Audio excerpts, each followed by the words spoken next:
Backstage. Yeah, nigga. Fake ass nigga. You ain't no Israelite, but you a gospelite, bitch. Fuck you talking about?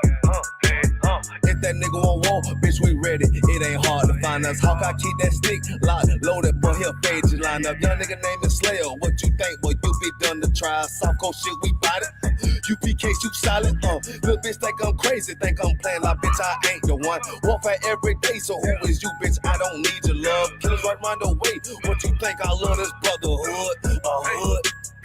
More than you, bitch. Sharp on shit, I'm bout it. UPK, soup solid. Fuck nigga don't want war. It ain't enough clips in your army. All the bitches wanna take my piece. All the hoes wanna take my piece. All the nigga wanna take my piece. No, I can't let a dog take it from me. I can't let a dog take it from me. You a hoe study and you dummy. And these bitches really out this bitch walk around like they don't know nothing. And a lame nigga fall for them and get set up for the coins and get gunned down, man down. Shoulda took the time, get a damn no. But I see the shawty and I show her. She could never get a priest home. You a dirt ass, rust ass neck bitch with a fake ass jury. In Tennessee while I'm touring. It's a Tennessee, but she luring. And that sucker duck bitch ass boy, fuck nigga over that bitch muggin'. I say, if that nigga on wall, bitch, we ready. It ain't hard to find us. How can I keep that stick locked, loaded, boy, he'll fade you line up. Young nigga named Slayer. What you think, boy? You be done to try. Soft cold shit, we bout it. UPK, you solid. Little bitch think I'm crazy, think I'm playing like bitch, I ain't the one. Warfare every day, so who is you, bitch? I don't need your love. Killers right round the way. What you think? I love this brotherhood. Hood. More than you, bitch. You a lame nigga down to me. Eat candy, but I'm sucker free. You a little nigga, ain't none of me. Base up, boy, I fit a beat. Yeah, AR-223. Draco with a magazine. Yeah, the clip from a limousine. I shoot your ass in the spleen. Boy, I bust your ass in a temple. We debating by the temple. Tell the truth, boy, you's a victim. And you squirm off like a lizard. Nigga walk down my road. Why does nigga come down my road? Boy, come down my road. Boy, I charge your ass toll fee. I'm a real big priest, nigga. UPK play for keys, nigga. Commander General get a damn order, but ain't nothing to me to damn kill you. I stuck his ass like a cat. All weapons, boys full of tech. Boy, like a close combat. Nigga, I popped off for a neck. If that nigga on wall, bitch, we ready. It ain't hard to find us. How can I keep that stick locked, loaded, boy, he'll fade you line up. Young nigga named Slayer. What you think, boy? You be done to try. Soft cold shit, we bout it. UPK, you solid. Little bitch think I'm crazy, think I'm playing like bitch, I ain't the one. Warfare every day, so who is you, bitch? I don't need your love. Killers right round the way. What you think? I love this brotherhood. Hood. More than you, bitch. Christ said 7 women gonna be on one nigga in the end time. Nigga, fuck wrong with you, boy. Stressed by that damn hoe ass bitch. Fake ass nigga too. Dumb ass motherfucker. Fuck you.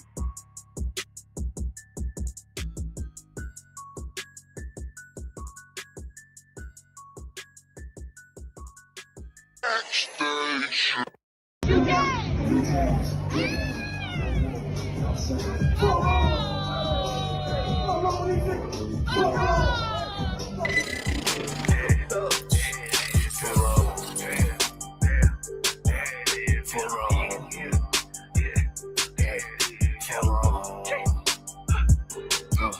I got big ring, you mad, get stained, work hard, then play, bad bitch, my taste, we vibe, we lay, you purple, you gay, delete your ass, lil' fame, I won't walk, got the same, 4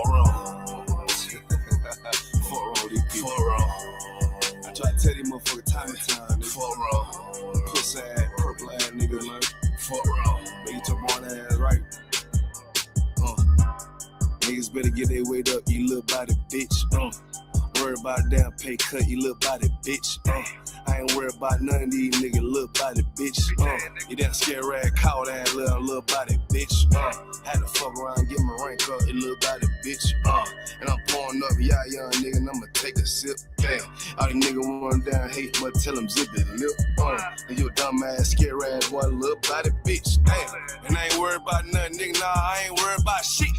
I got more than one, so you know, nigga, don't reminisce. I spit flavors on these damn beats, niggas better catch a pitch. Never knew a goddamn man be scared to represent. But you a whole ass, dirt ass, little damn body ass nigga. Get body with the damn scripture with your little body ass nigga. Nigga, I'm a true priest, true line, nigga, true Zion ass nigga.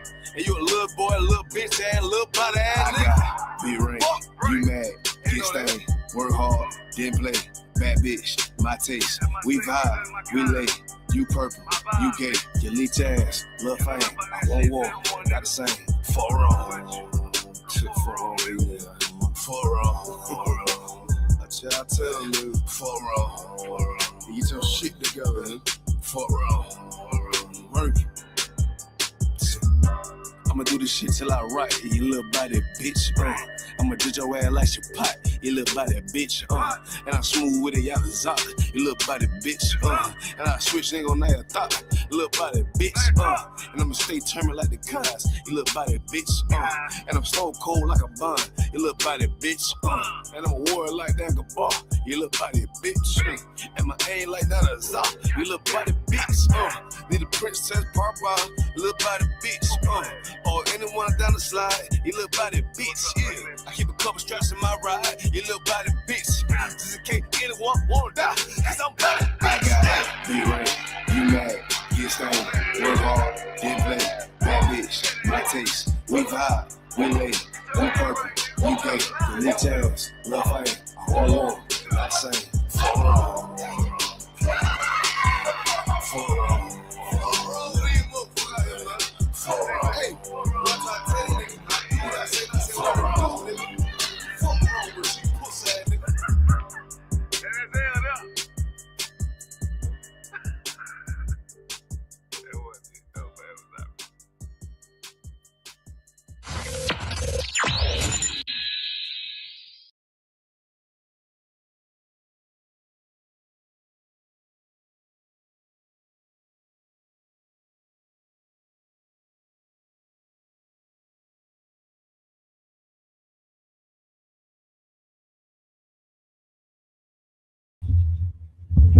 All right, we're good. Sound. Let's check the sound. Make sure everything to It's like from my language.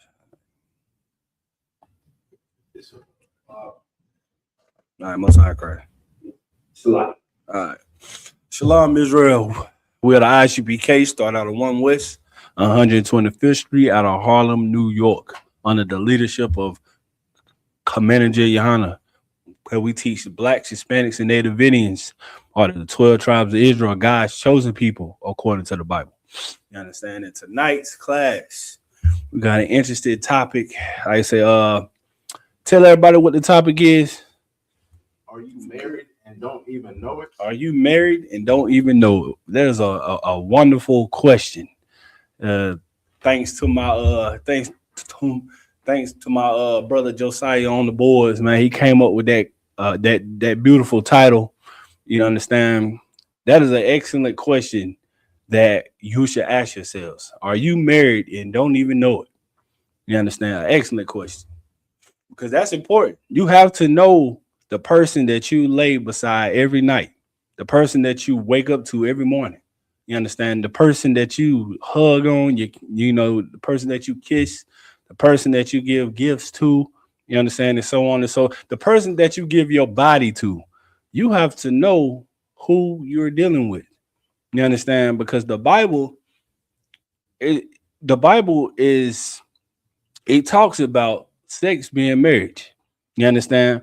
And in America teaches us that sex is, it's like that marriage is when you propose to your wife.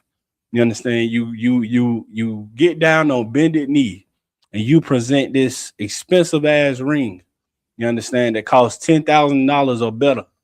You understand? And you bend down on bended knee and you ask this woman that you want to marry you, and she either is going to accept it or not.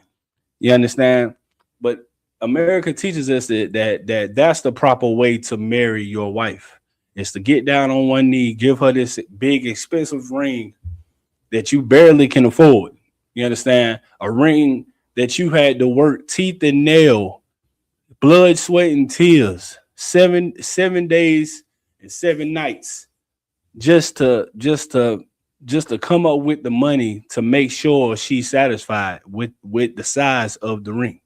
You understand? A ring that you gonna go broke to try to buy for your significant other.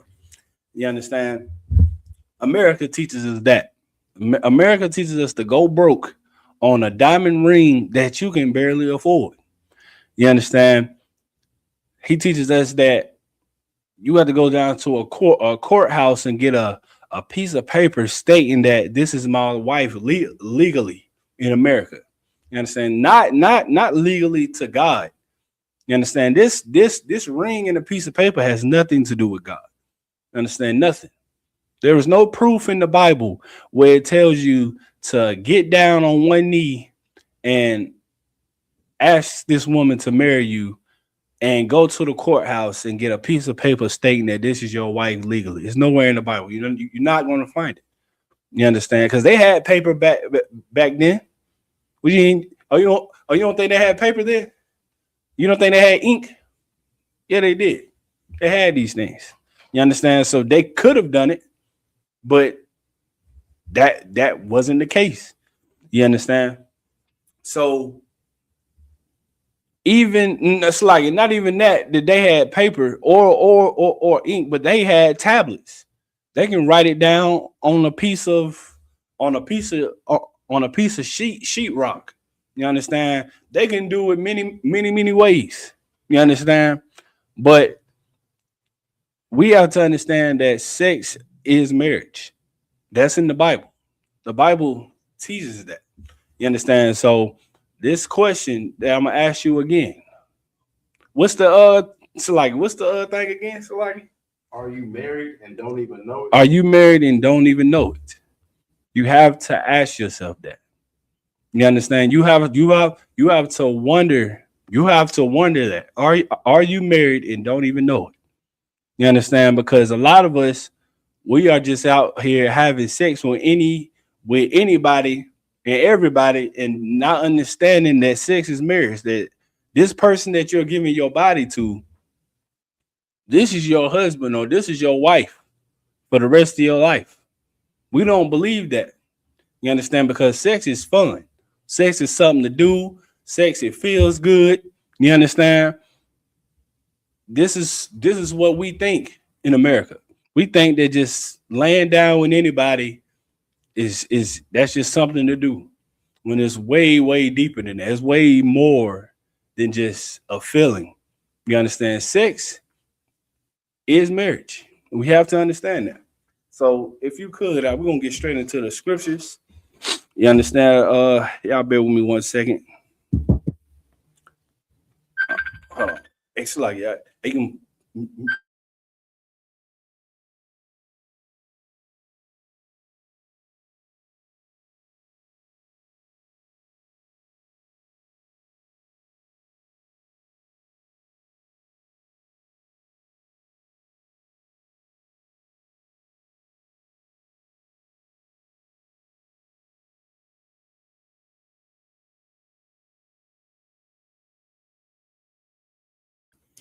All right, it's lucky about that. All right, all right, y'all give me 1 second. All right, matter of fact, if you could, let's get the definition of marriage. I got the Bible dictionary right here. So like, let's first we're gonna look up the definition of marriage. Matter of fact, I also have a question. Why anybody in the chat tell me why sex being marriage, why is it important to understand that sex is marriage? Anybody in the chat? Why is it important to know that sex is marriage?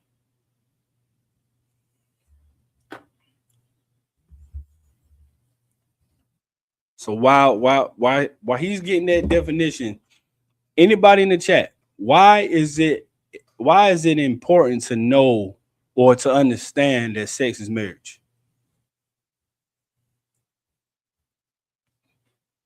You and you can read it whenever somebody got something.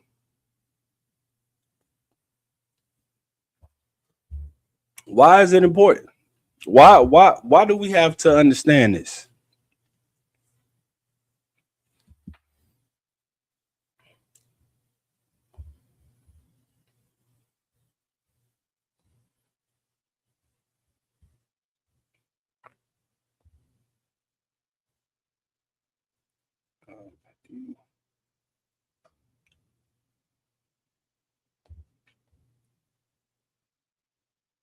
Anybody saying it? Anybody saying anything yet? All right, no sweat. All right, so if you could, you can go ahead and read that definition.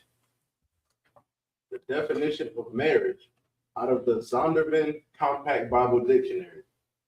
Marriage is an intimate personal union. It is a what? An intimate personal union. All right, so marriage. So it says marriage is a intimate personal union.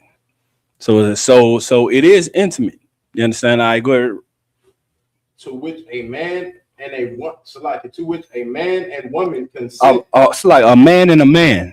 A man and a woman. A man and a transvestite. A man and a woman. A man and a dyke. It's like a woman and a dyke. So like it. A man and a woman. A woman on a woman. A man and a woman. Read on. Consent consummated. Oh, it's like it. That's another key thing. Consent. So this means you can't go out and rape a woman because you can. You understand? So she has to give you consent. You understand? You can't just be out here touching people or taking a woman. I don't even know if I can say that word, the R word, Salaki. I don't want to. Yeah, I can't. I'm not trying to get the page banned, but I'm trying to think of another word. It's another word. I can't think of it. The fruit. Like what you make wine out of? Oh, grape. Yeah, grape. Yeah. You can't grape a woman. You understand? You have to get her consent. So that's also important. You have to get consent. All right, read on. All right, you go ahead. Sister Rawah, she says, so you won't have many partners and commit adultery. Read it again, Salaki. She says, so you won't have many partners and commit adultery. From your question. Why is marriage? Why is known what marriage? So she says, so you won't have many partners, and so you won't commit adultery. Now that commit adultery thing is true. But when you say many partners, of course we gotta understand that of course women can't. So I guess I'll take that. Yeah, I'll take that. Yeah, sister, I'll take that. I'm pretty sure this sister is one West, so she knows, she understands that a man can have multiple wives. You understand? So I'm not even gonna pick her on that. I know exactly what she mean. All right, so that is one reason. All right, so let's get more. I need a little more because it's more reasons than that. Why is knowing that sex is marriage? Why is that important to know? You can answer too hard. It ain't really no wrong answer. You understand? It is, but in here, you will get clarity. It's not because we're not like the Christian church. The church don't know how to answer questions. They don't answer questions. I've never been in the church where people is in there raising their hands and the pastor is taking questions. You understand? That's how you know that that's not the house of the Lord, man. You understand? You have to be able to ask questions and get those questions answered. You understand? Whenever you in a class setting. See, the church is not a class setting. They're not teaching anything. They just ranting. Those are the real Bible thumpers. They call us Bible thumpers. Those are the real Bible thumpers because they just sitting there just flipping scriptures, reading different stuff, and don't even know the breakdown. They don't know what they're reading. They don't understand what they're reading. They're not taking questions. You understand? You can ask questions here in the ISUPK, and you will get your questions answered. And if I don't know the answer, I will get back to you. You understand? Anybody say anything else? She added, Sister Rawat added, she said, yeah, she was talking about from a woman's standpoint. Mm-hmm. And I thought so. All right, you good up. I would say one reason you kind of pay more attention to who you dealing with and kind of be more careful with. Right, exactly. That's right. That's another one. Get out of here. You understand? Now let's get deeper into it. What's another reason? It's multiple, but those are two good ones. It's important to know who you are dealing with because you know you got different demons. You got people that's fighting different mental illnesses. You understand? Some people, you know, you can probably end up with a rapist. Salakia, a graper. Salakia. I know I can't say that word. Salakia. But you could probably end up with a man that grapes women. You can end up with a man that hits women. You can end up with a man that mentally breaks a woman down. And then, you know, the same thing with a woman. A man can end up with a woman that's physically abusive, mentally abusive. You understand? She can be a child molester as well. You understand? So it is important to know those things as well. It's important to understand that you could be committing adultery. You understand? Or fornication. So those are two good things, but there's more. There's more too. You go ahead. Um, it'll make you be more careful too, because you won't be messing with heathens and stuff like that. There we go. That's what I'm looking for. Get that brother a hand. Saying that's one of the big ones as well. You have to make sure you're not laying down with other nations. You understand that you're not dealing with heathens. You understand? That is one big factor that you gotta put in. You have to be careful about who you laying down with because you could be marrying a heathen. That's why it's important to get their pedigree. You need to ask. That's it's like not just their pedigree. It's important to court. Courtship is very, very, very important. You have to court their sister. You have to court their brother for as long as possible. You understand? 6 months to a year, probably longer. Some it might take longer. You might have to you might have to court for 2 years. But I ain't gonna lie. By six, we only say 6 months to a year because by then you'll probably know by then. They true colors will come out by then, maybe between 6 months to a year. They would have probably done already showed you who they really were. I mean, who they really are by that time period. So that's why we say 6 months to a year. Because it don't take that long to find out somebody ain't shit. You understand? Or to find out that they heathens. You understand? So that's a very, very important factor. You have to you have to be careful because you don't know what nation you are laying down with. You could be laying down with, you know, a Chinese man or a Chinese woman, an Asian woman or Asian man. You understand? A nasty, stinking African. You understand? So definitely courtship. You understand? And also vexing. You understand? Vexation. You have to vex that person. What does it mean to vex someone? What does it mean to vex? Anybody got anything in the comments? All right. You go ahead and answer. Answer if you got the answer. It's kind of like to provoke a little bit. Get that brother a hand. To provoke. You understand? You have to provoke your potential partner. You have to provoke that woman. You have to provoke that man. You understand? Provoke them. Don't provoke them to want to put hands on you, even though you can't control that. But provoke them to the point to where they get pissed off, to the point to where they show you who they really are. You understand? They started showing. They provoked them to the point to where they show you their true colors. Show them to show you that they ain't shit. You understand? Because that's the biggest thing, especially right now. Sisters think niggas ain't shit. It's like for my language. It's like it. But all right, so if we don't got no more questions, then we can go. You can read that. You can read that. What's the name again? The marriage. The definition. So like the definition of marriage is an intimate personal union to which a man and woman consent, consummated, and continuously nourished by sexual intercourse. Now what? So it says they are continuously. But like I say, these are key points. It said consent, And it also said continuously. So what does continuously mean? That means ongoing.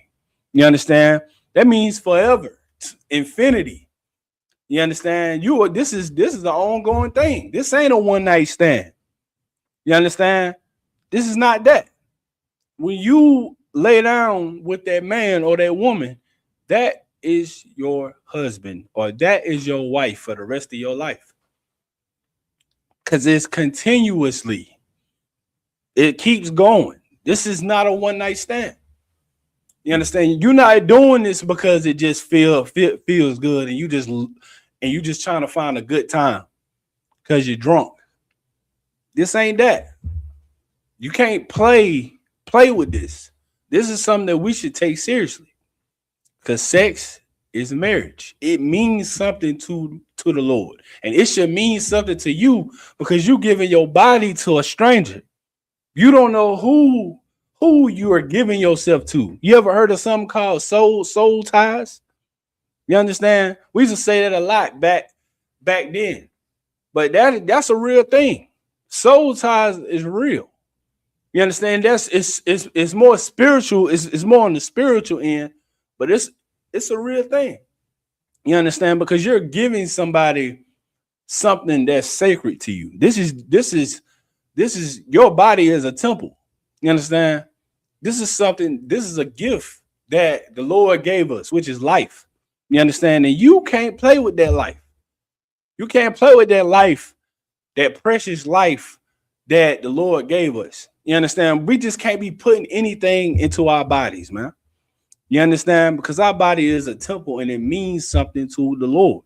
So you have to be careful with who you're laying down with because this person could have a disease.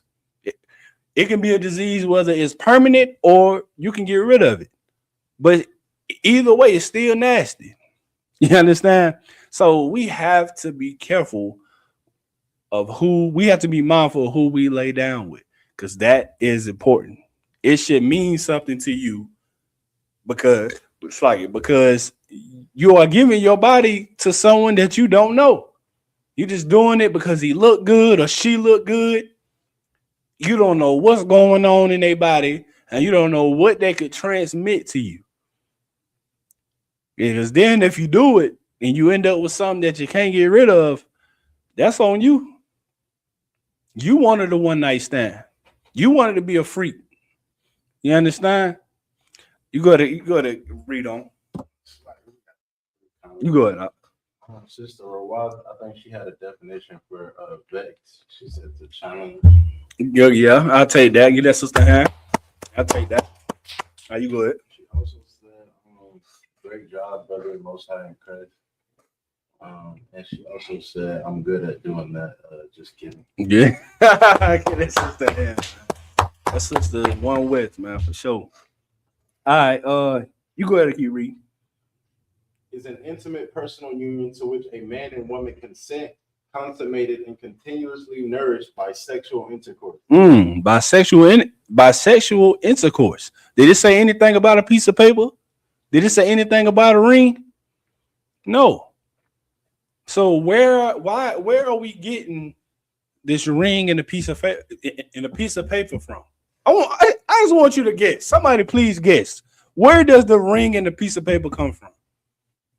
It's really not even a guess. We should already know this because we in the UPK. You understand? And we talk about this group of people every holiday. You understand? Everything that goes on here in America, we talk about them. We talk about this specific group of people. So where does the ring and the piece of paper come from? Who taught us this? Of course, it was the white man. Of course, we know that. But what group of people taught us these things in America? Of course, it's white people. Of course, but who? We talk about it every holiday. Every holiday come up. Who is the mother? Who is the mother and the father of lies? Who is the author of lies? Well, of course, the white man. I'm gonna try to ask another way. I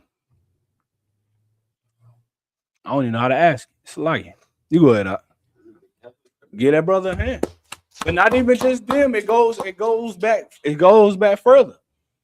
But yeah, that is true. That's definitely true. But it always go back to who? The Romans. You understand that Roman Catholic, but you said it, Catholic Church.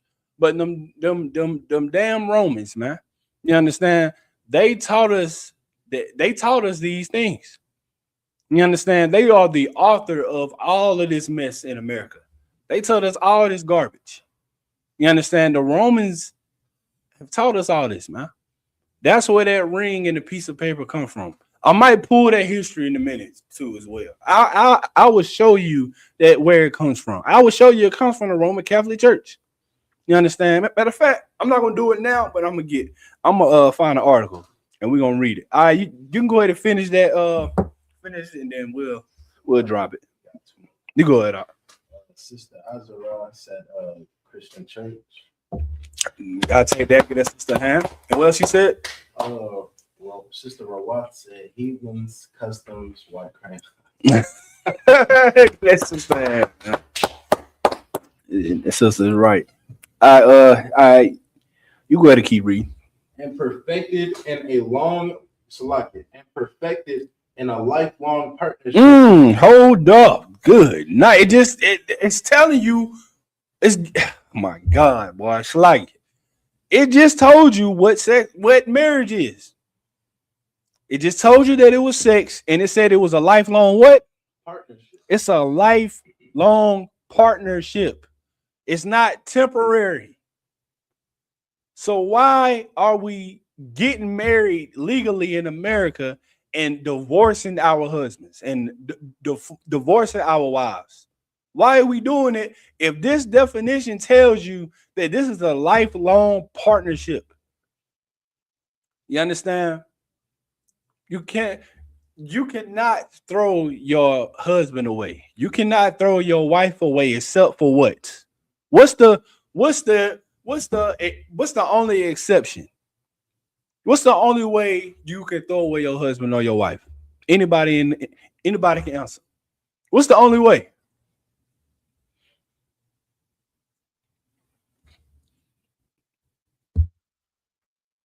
What is the only way you can throw away? And speak on both sides. Speak on how a man can throw away his wife. Matter of fact, I mean both of them the same. Really, to be honest, both of them the same. Damn near. But what is the only way you can throw away your significant other biblically? You go ahead. Sister Azara said adultery. Yeah, that's sister hand. That's the only way you can throw away your significant other is only by adultery. Because a man can do it too. A man can commit adultery, not because he went and got another wife. That's what the Christian church teaches. The Christian church teaches that if a man go out and have sex with another woman, that's adultery. No, what makes a man commit adultery is him throwing away his wife for another, or him having sex with another man's wife. Those are the two ways a man can commit adultery. So it's not because he went and got another wife, it's because he put his other wife away for another. That's in the Bible. And if he have sex with another man's wife, which is homosexual, you are a homosexual if you go and put your rod in another man's property. You understand? You are homosexual. That because these brothers these days, they bragging about messing with other man's wives. They brag about it. That's a flex today. You understand? I bet you feel like the man putting your rod somewhere it don't belong. I bet you feel like the man, don't you? But really, you're just homosexual. You're a homosexual. You don't get women. That's the reality of it. You really don't get women. You have to go and mess with somebody else. I gotta watch my language. So like it. You have to go and mess with somebody else. Thing. Pause.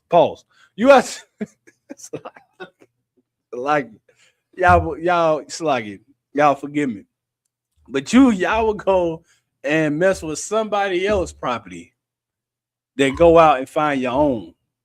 So you a coward and you won't get no women.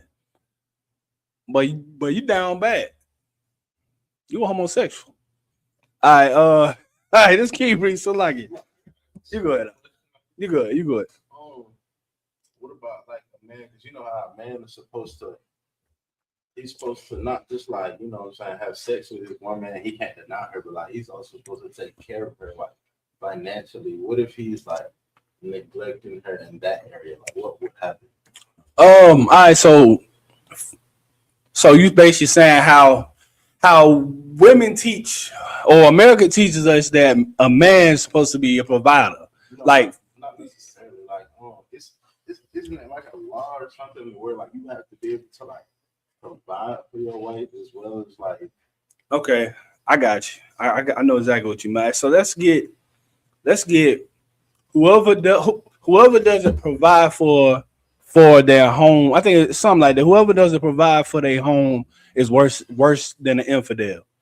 Let's get that scripture. Let me see if I can find it.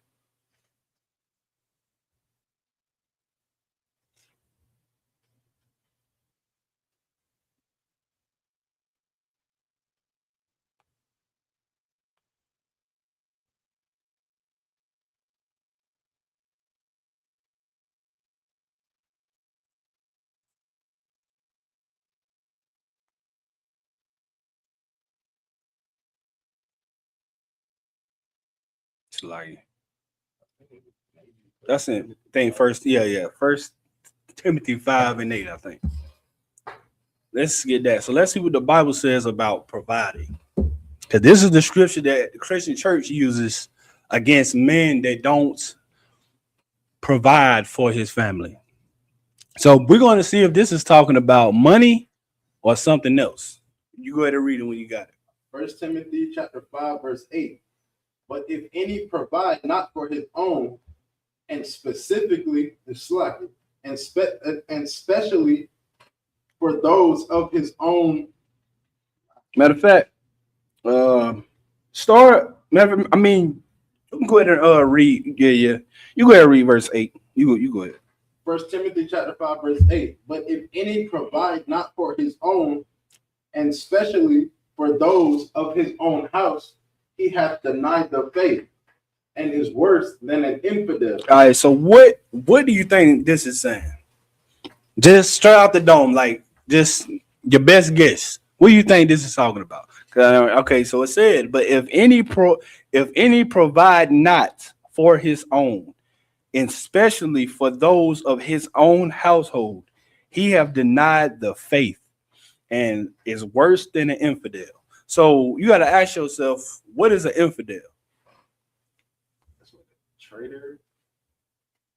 Is that a traitor or something like that? So infidel is like, you can say it's something like that. I'll take that, but it's more like an infidel is someone is a infidel is a non-believer. Just keep it that simple. It's a non-believer. If you want to, you can pull the go ahead and pull the definition. So we can get kinds. I don't want nobody to just think I'm not, I'm just talking on top of my head. Let's get the definition of infidel.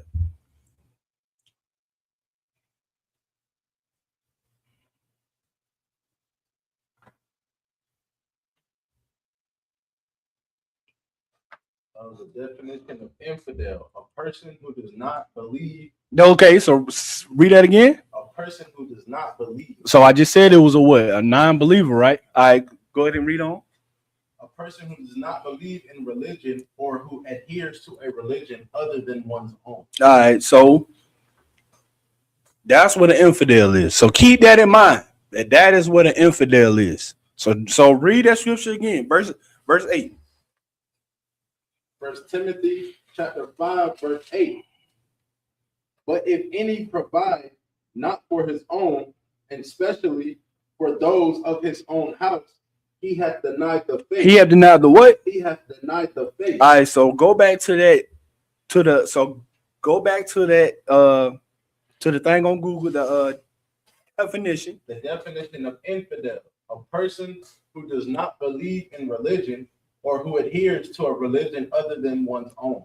All right, so okay, so like it. All right, so we know that this is talking about faith, a non-believer, someone that doesn't have faith. That's what an infidel is. So if you could read up the verse 5, read verse 1. 5 and 1. 1 Timothy chapter 5, verse 1. Rebuke not an elder, but entreat him as a father, and the younger men as brethren.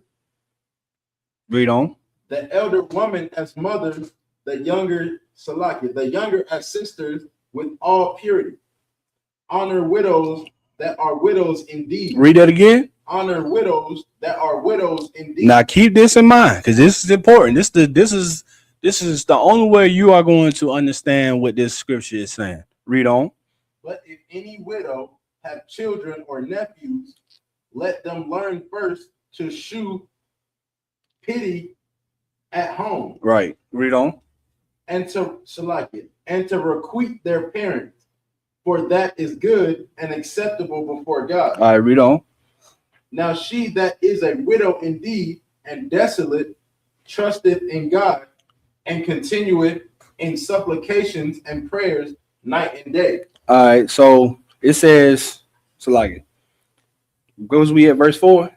We ended at verse 4. All right, so it says, let them first to show pity. It's like it, verse 5. Now she that is a widow indeed and desolate. So let's look at that word. Let's see what that means. Desolate.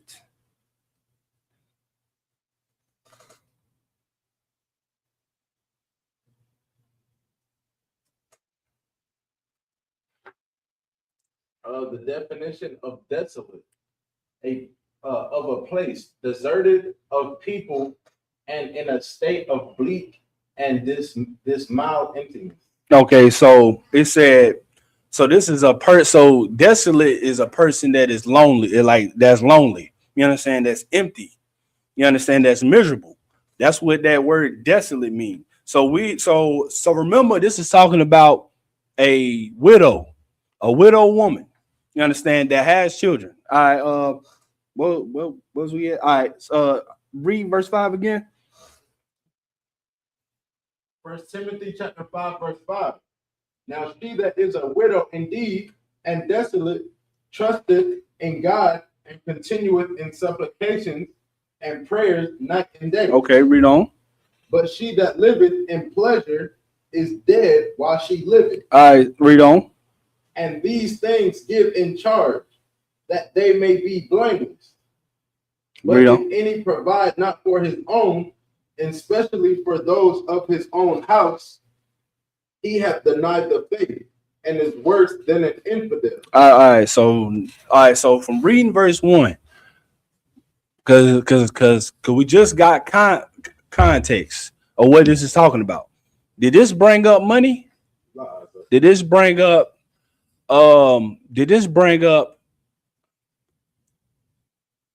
anything financial?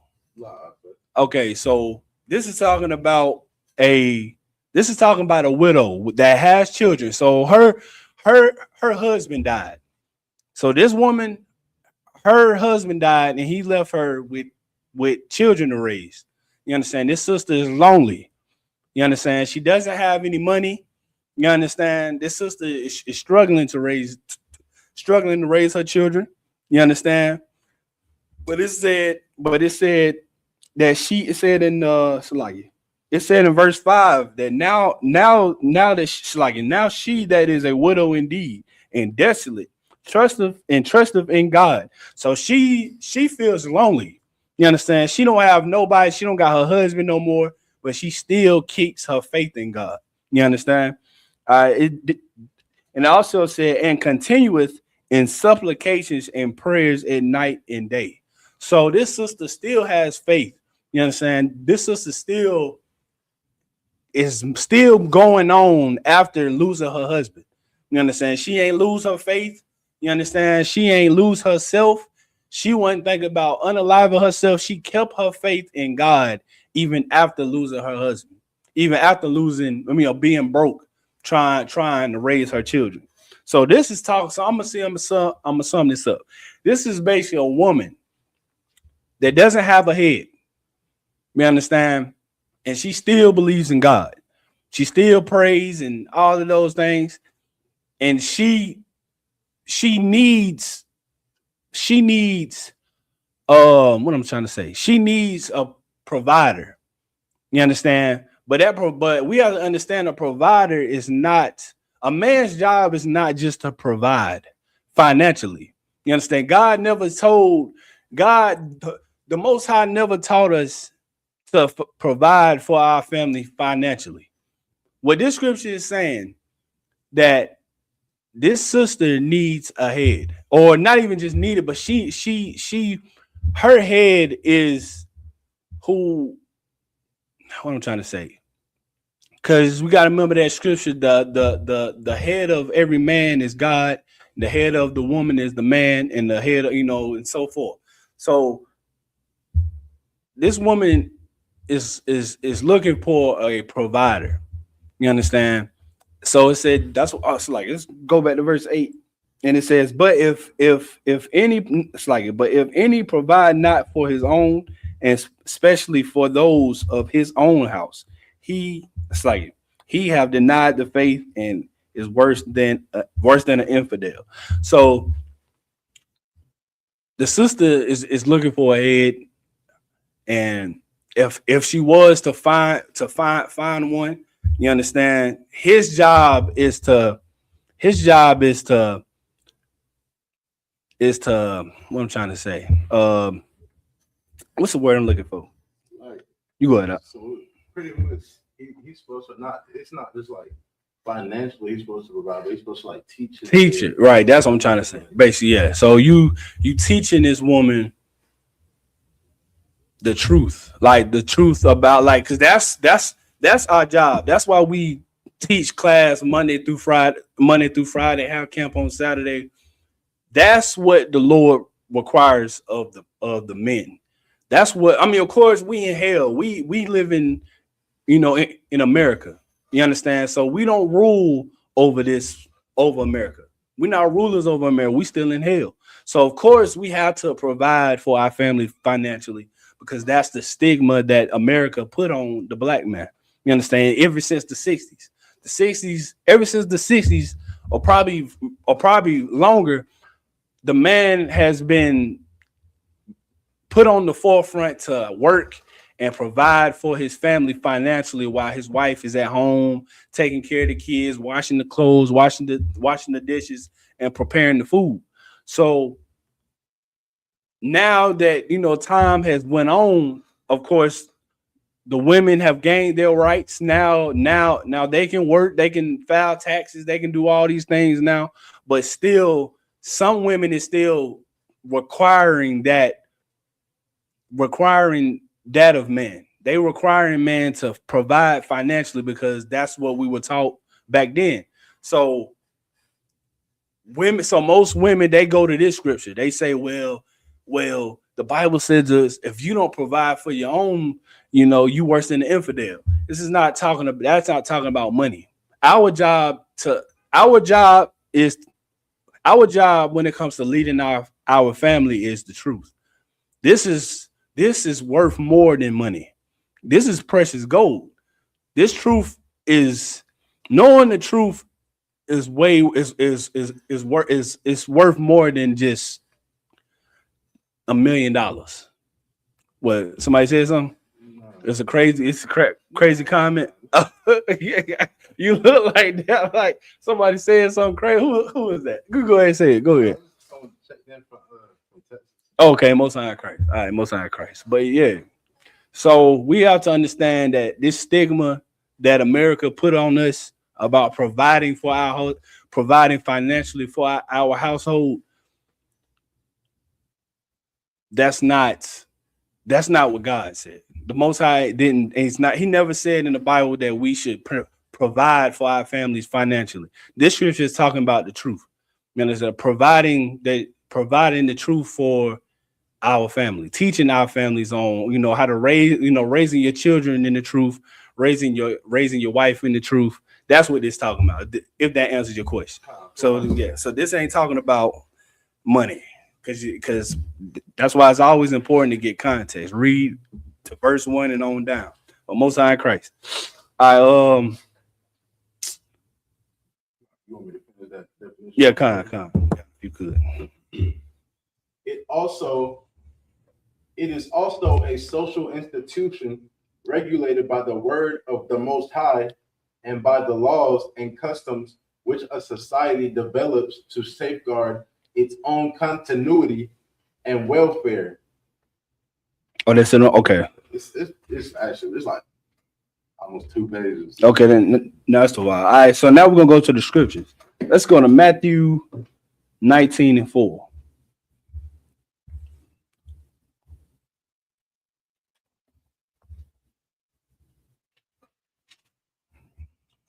Matthew chapter 19, verse 4. It's a lot. And he answered and said unto them, have ye not read that he which made them at the beginning made them male and female? All right, so who is this speaking? Yahweh. This is Yahweh speaking. Christ, man. Christ just asked the people. He said, "Have ye not read that he which made them at the beginning made them male and female?" You understand? I read on. And said, for this cause shall a man leave father and mother, and shall cleave unto his. They shall do what? And shall cleave to his wife. So what does it mean to cleave? Anybody in the chat? What does it mean to cleave?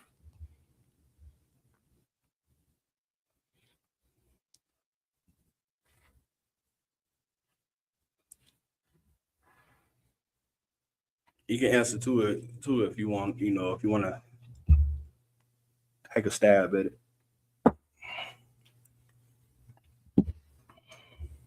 It says, for this cause shall a man leave his father and mother, and shall cleave to his wife. What does that mean, to cleave to your wife? Nah, ain't no sweat. What does it mean to cleave onto your wife?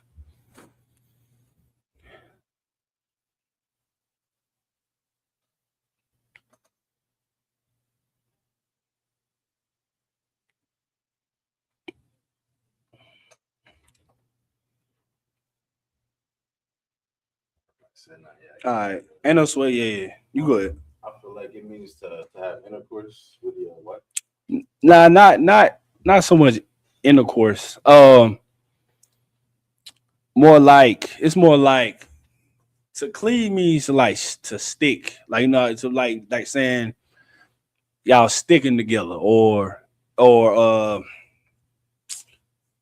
more like attachment, or to attach. So that's what cleave means. All right,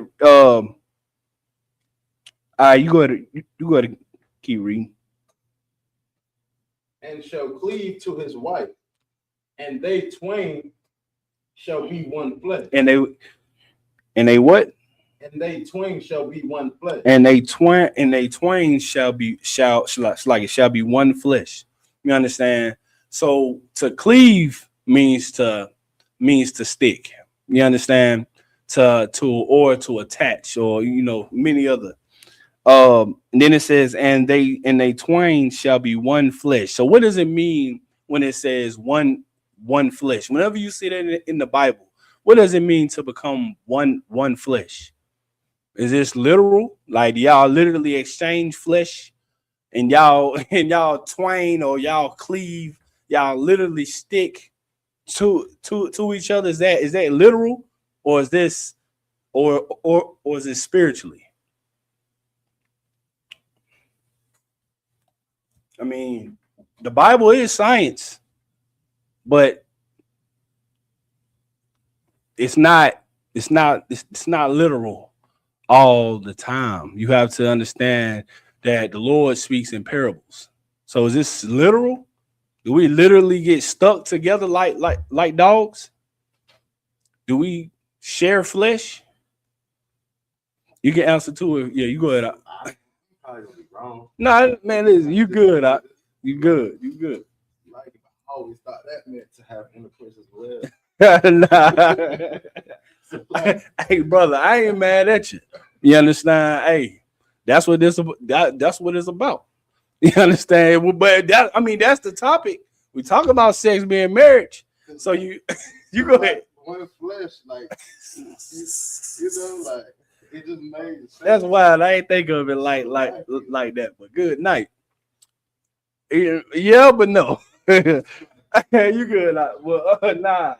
So that one flesh. If anybody ain't say anything in the chat, that one flesh. That's a spiritual thing, of course. It's spiritual. It's not physical. You understand? Y'all don't physically exchange flesh.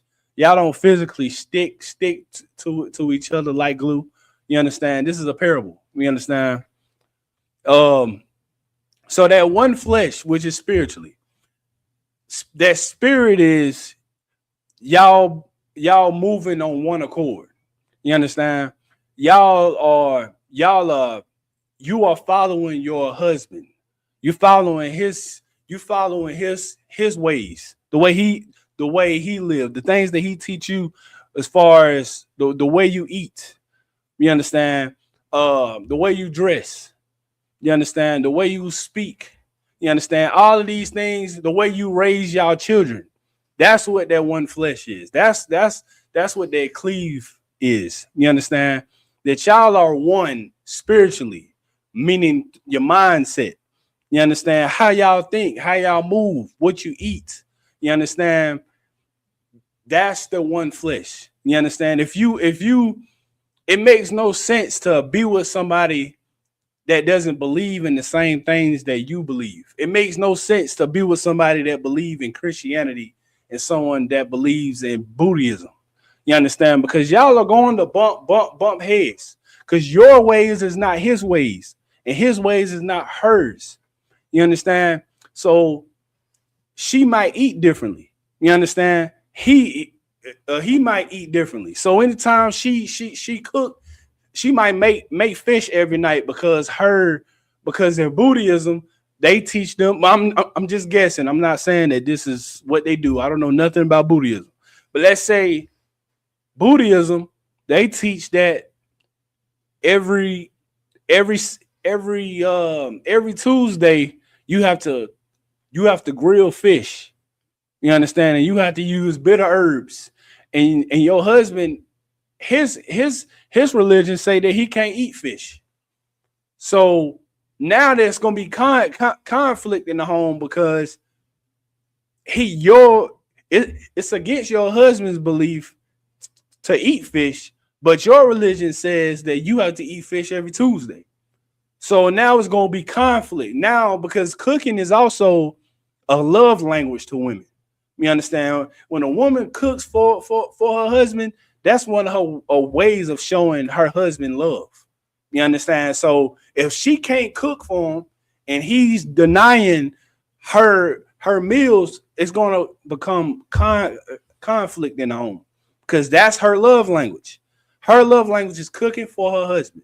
But because of the two mindsets, because of the two lifestyles that they live, they both different. They are what I'm trying to say. They are good night. Why can't I think of the words? Like they are not one flesh. You understand? Because they have two different mindsets. They have two different belief systems. You understand? They eat differently. You understand? They dress differently. So it doesn't make sense to be with somebody that believes in other things. Because now you as a husband, you can't be her head because she believes in something else. She's not following you. You understand? So that's what that cleave mean. That's what that one flesh mean. You understand? Is her following her husband. You understand? Her husband, her being able to be teachable. You understand? Her being able to follow her husband and listen to his directions, and she follows. You understand? And also it goes all the way down to how y'all raise y'all children, because that's a lot of that is going on too. That's why we have so many broken households, because two parents believe in two different ways of raising their children. You understand? The mother was raised off of love, and the father was raised off of abuse. So his ways is not hers. You understand? Because she believe in loving her children and being, I think they call it gentle parenting. He believes in whooping their ass. You understand? Excuse my language. You understand? He believes in putting belt to ass, but she don't believe in that. She believe in gentle parenting, meaning she ain't using. She wouldn't dare raise her hand at her children, which ain't wrong, because women they are nurturers. They're loving, caring. You understand? Most women not too quick to raise their hand at their children, but most fathers, that's what we do. We put BTA to children. You understand? Because we think that's the first. We think that's the first thing. When it comes to discipline your children, we think that that's the first action to go. Let's pick up the belt or pick up a switch. You understand? But she don't believe in that.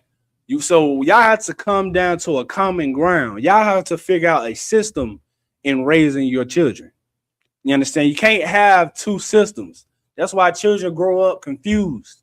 Children grow up broken. Children grow up hating their mother and hating their father because of two systems, two belief systems. Y'all don't believe in the same thing. So that's that one flesh. Y'all have to believe in the same thing. It makes no sense to believe in two different things. You understand? If that makes sense. All right. We got a comment. You go ahead, Up. He said that's why it's so important to court one another to ensure the person you marry has the truth or is willing to drop that Christianity or whatever false belief and accept this truth. Give it out to him. And that is true. You understand? You have to court that person, man, because you don't know who you're marrying. This person y'all can have two separate beliefs. You understand? That's important. You go ahead and read verse 6. Matthew chapter 19, verse 6. Wherefore they are no more twain, but one flesh. What therefore God hath joined together, let no man put asunder. Read that again. Wherefore they are no more twain, but one flesh. What therefore God has joined together, let no man put asunder. All right, so what for? It's like what therefore God have joined together. So whatever God have joined together, whatever the Lord gave you, you understand? Whoever the Lord blesses you with, it says, therefore God have joined together. Let no man put asunder. You understand? You can't let nobody, you can't let your friends or your family determine who you should love, man. You understand? Don't let nobody come between what the Lord brought together, man. The Lord has brought together so many beautiful marriages in the UPK, man. You understand? And we tend to let our family members tell us who we think should be right for us, man. You understand? Or not even just that, but give them a chance to even speak on y'all's relationship. You understand? Because she might not agree with her daughter putting a head wrap on or a dress and covering herself up. Some people they shame upon that. You understand? Because it's like America teaches women that they can wear whatever they want to wear and be whoever they want to be. But because she's listening to her husband, she's following her husband, they have a problem with it. They have a problem with how they have a problem with how their husband teaching his wife. They have a problem with that because they teach us that you can be whoever you want to be and don't let nobody tell you different. When it's supposed to be this way. It's biblically it's supposed to be this way. You understand? The man is the head over the woman. You understand? And she is commanded to follow her man. So if her man teaching her or telling her that she should cover up her body and wrap her head up, then that's what she should follow. Because that is her husband. You understand? When two come together, they are one flesh. They are twined. You understand? So now with them being one flesh, now she moves how he moves. She eats how he eats. She believes in what he believes in. You understand? But America frowns upon that. America teaches us that you can be whoever you want and you can do whatever you want. You understand? And if they don't accept you, then F them. No, it's not how that's supposed to be. The Lord gave us a system, and that system is the man leading his woman. So it's nothing wrong with a man teaching his woman. You understand? There is nothing wrong with that. You understand? America doesn't believe in it because America loves broken homes. America wants to break your home up, especially in the black community. They don't want you together. They don't want y'all to thrive and be happy and be fruitful. They don't want you to reproduce. They want you to be in and out the household, somewhere on child support, somewhere messing with somebody else's wife. You understand? They don't want a strong family, a strong family that is built by that man. America don't like that. America loves broken homes, except theirs. But even the white homes are broken. You understand? Because the white man is a damn child molester. He molesting his own daughter. You understand? The children doing things to each other. You understand? So the white household broken as well. But mainly the black community, they don't like when the man is in control of his household. They want to break it. You understand? All right, it's like, where's we at? All right, 95. You go. Oh, okay. You go ahead and read verse 7. Matthew chapter 19, verse 7. They say unto him, why did Moses then command to give a writing of divorcement? All right, so the Pharisees asked Christ, then why did Moses teach us that you can put away your wife? That's what the Pharisees is asking Christ. You can read verse 7 again. So verse 7. They say unto him, why did Moses then command to give a writing of divorcement? All right, so it said, why did Moses then command to give a writing of divorce and put her away? I read on.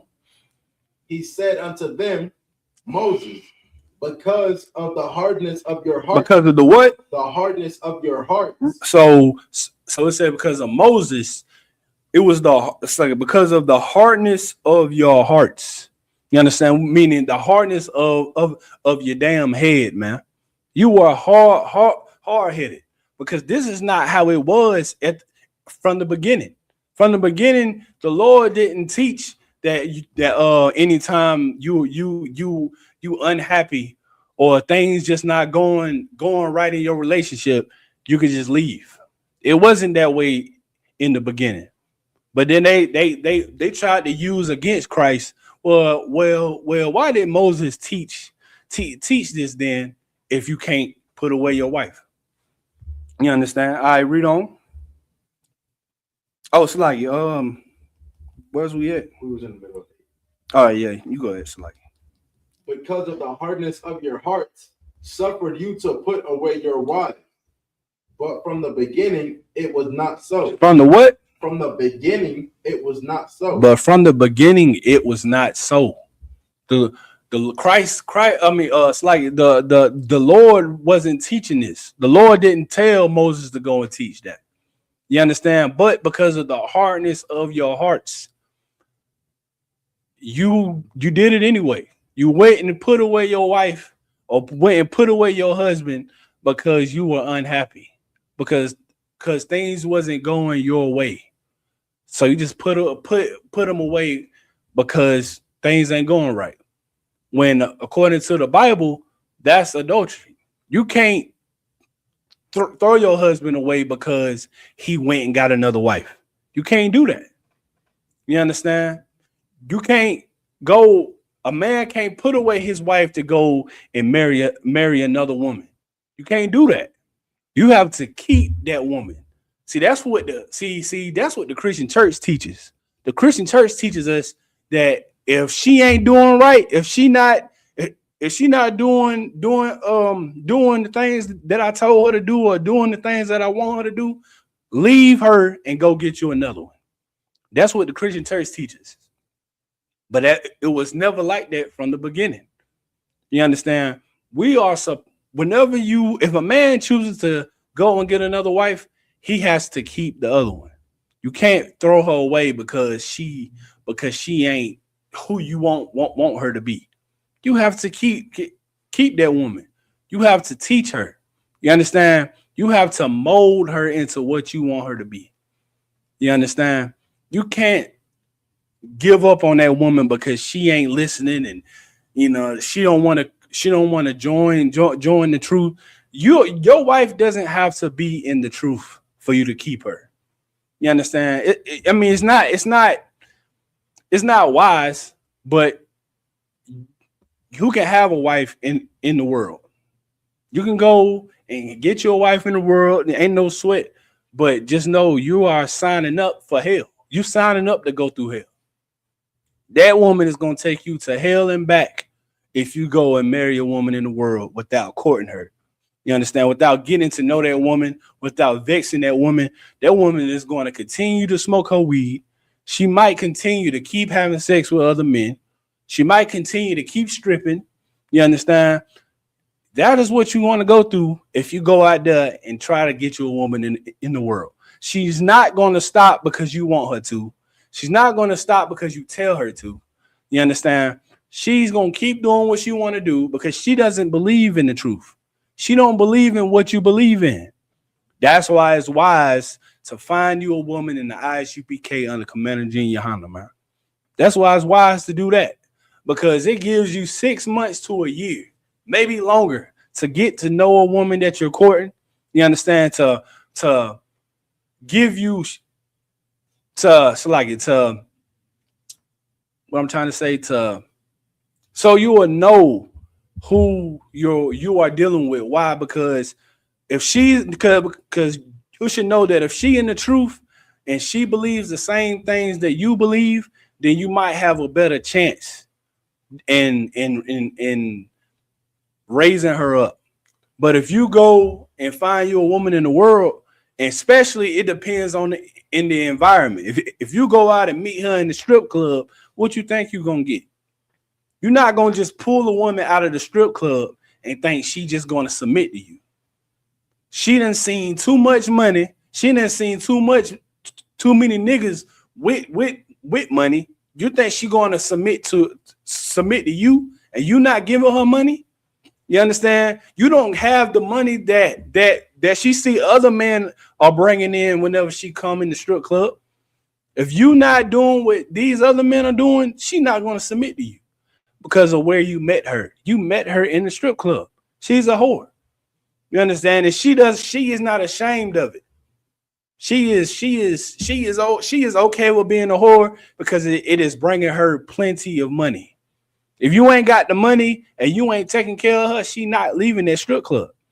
You understand? Or even if you go out to the club, it ain't nothing wrong with finding a woman at the club, but you're still gonna come out damn near with the same results.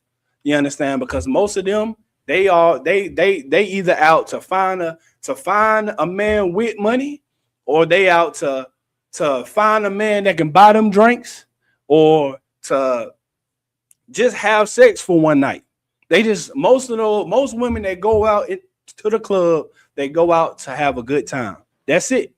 She don't see no future with you. She don't want a future with you. She is looking for a one night stand. You understand? So that's why it's important to if you find a sister in the school, if you put in your request for a sister in the school, court that sister for as long as possible. You understand? Get to know who you dealing with. You have to make sure she is in love with the truth first. You understand? Make sure that she loved the truth first. If she loves the truth first, then you might have something going. You understand? You might have something going. She has to love this truth more. You understand? She has to love it more. Because if you leave the truth, she will still be here. She not leaving because you leaving. She loved the truth damn near more than you. And that's how it should be. She should love the truth more than she loves you. Damn near. Not gonna say all the way. Because you are her head. You play a factor in her life. You understand? You her leader.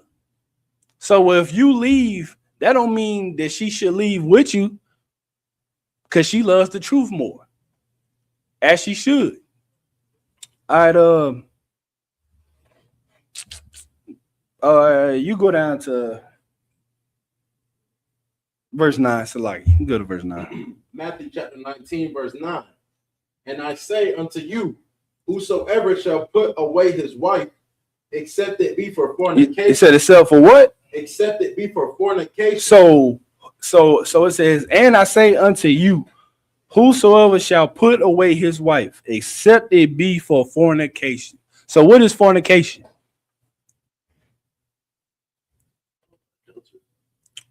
No, that's what the Christian church teaches. Christian church teaches that they're both the same. They're both different. So fornication and adultery are two different things. Christian church, they love to say that. If don't nobody say that in the chat, guess you can pull it in the Bible dictionary and we'll find out. But what is fornication? Anybody in the chat? What is fornication?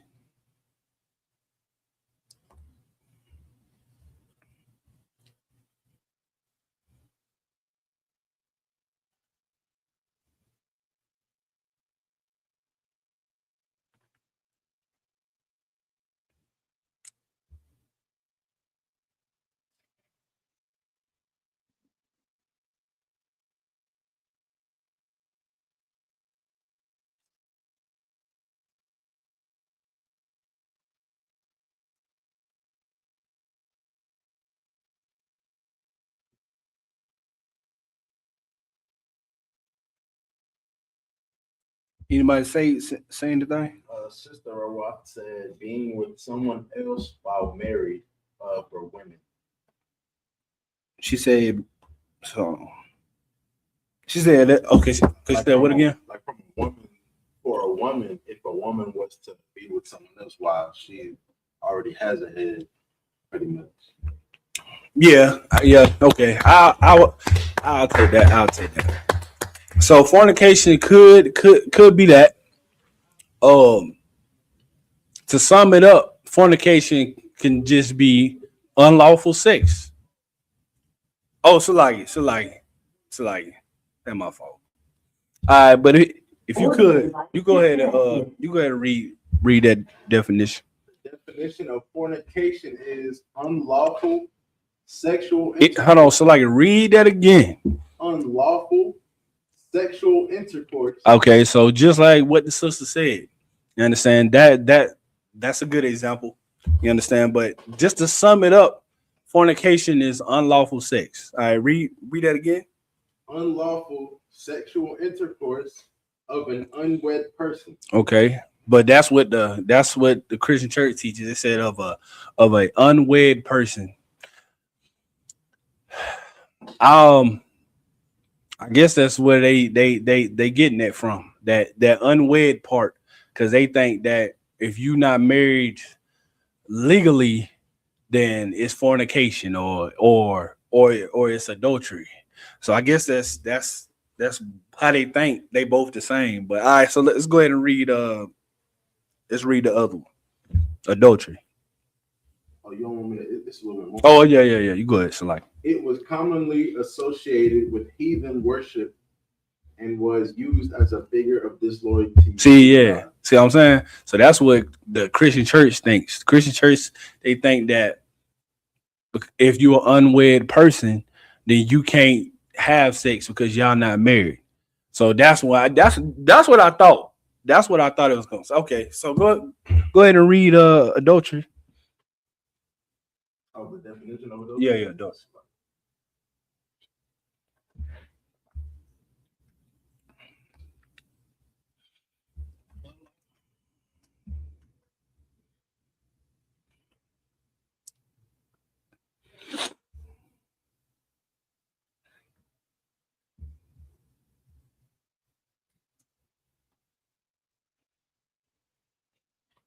The definition of adultery: voluntary sexual intercourse between a married person and a person who is not his or her spouse. Read that again, so like. Adultery is voluntary sexual intercourse between a married person and a person who is not his or her spouse. Okay, so fornication is unlawful sex, and adultery is, say that again, so like. Intercourse between a married person and a person who is not their spouse. So it could be sex with a married person. So this is more on like the man side. Like a man, if he goes and has sex with another man's wife, that's adultery. You understand? So a woman, damn near the same thing. If she go and have sex with with another man, that she commits fornication or I guess they can go hand in hand. I guess they can go hand in hand. Damn near the same thing. You can go back to verse 9. Yeah, you read verse 9. Matthew chapter 19, verse 9. And I say unto you, whosoever shall put away his wife, except it be for fornication, and shall marry another, committed adultery. They do what? Committed adultery. Okay, read on. And whoso marrieth her, which is put away, doth commit adultery. All right, so if a man go and put away his wife and marry another, then he put away, then he committed adultery. And then if it's like I said that wrong. So like it said, except to be for fornication, and shall marry another. Yeah, kind of. So shall marry another and commit of adultery, and whosoever marry her which is put away do have committed adultery. So even the woman that's put away, it's also an adultery because he put her away for unknowingly and for nothing. You understand? So they are both a sin. You understand? You can't do neither. So you can't go and put away your wife, your first wife, and then go and marry another, and now she is put away, and then whosoever marry her, now he's committed adultery because she was literally just put away 10 seconds ago. You understand? All right, where we at? All right, so we can drop that. All right, yo. So we can drop that.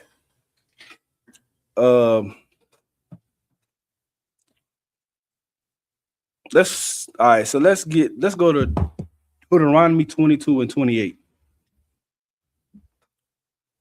So let me see, is that it?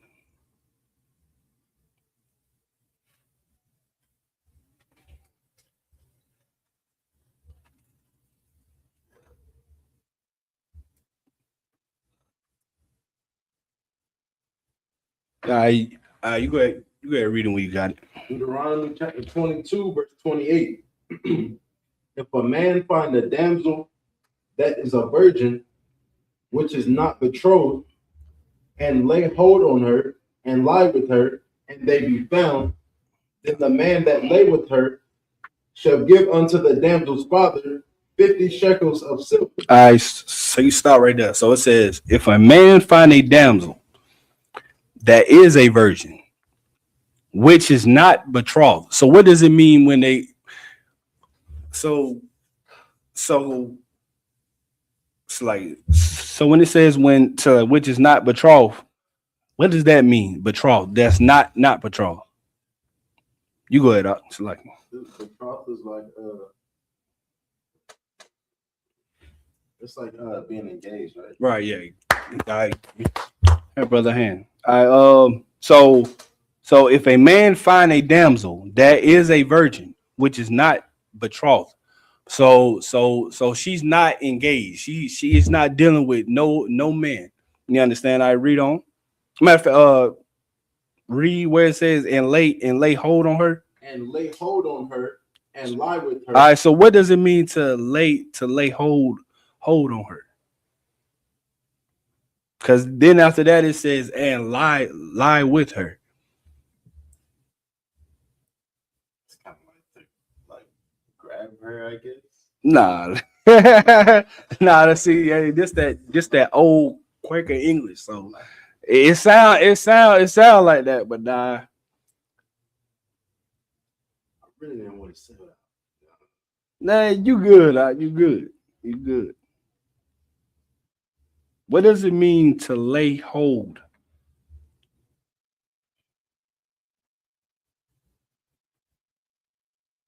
I ain't gonna lie. In this context, it kind of sounds like to force, like forcefully. Like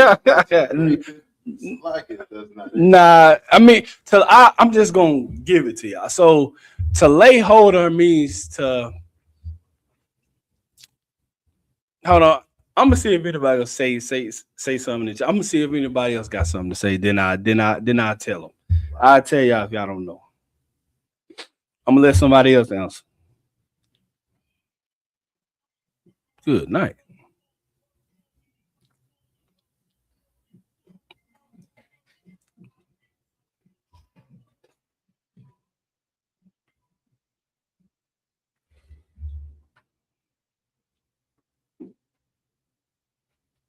Because if you look up the definition, of course it's going to say to grasp or something like that. But this the Bible is written in old Quaker English.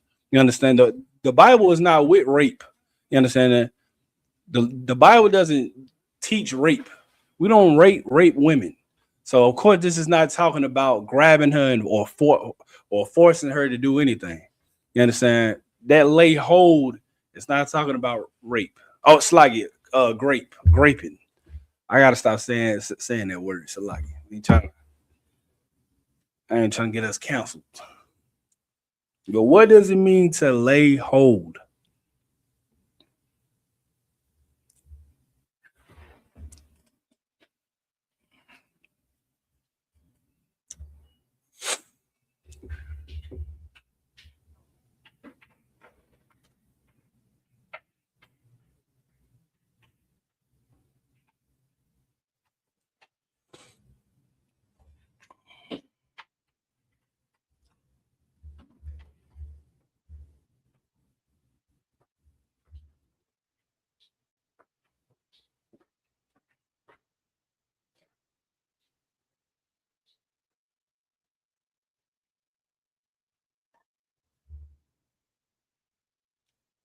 Everybody say anything yet?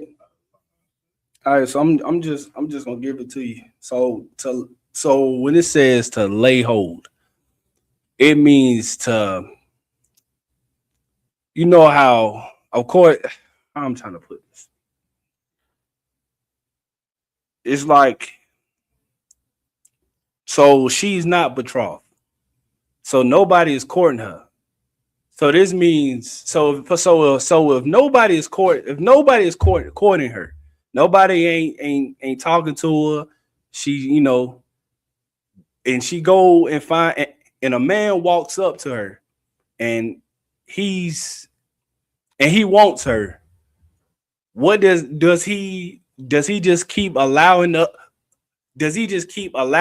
men to talk to her like this? Like, I'm trying to put this like, if it's like you ready, sir?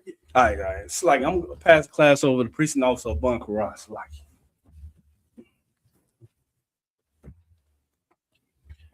it's like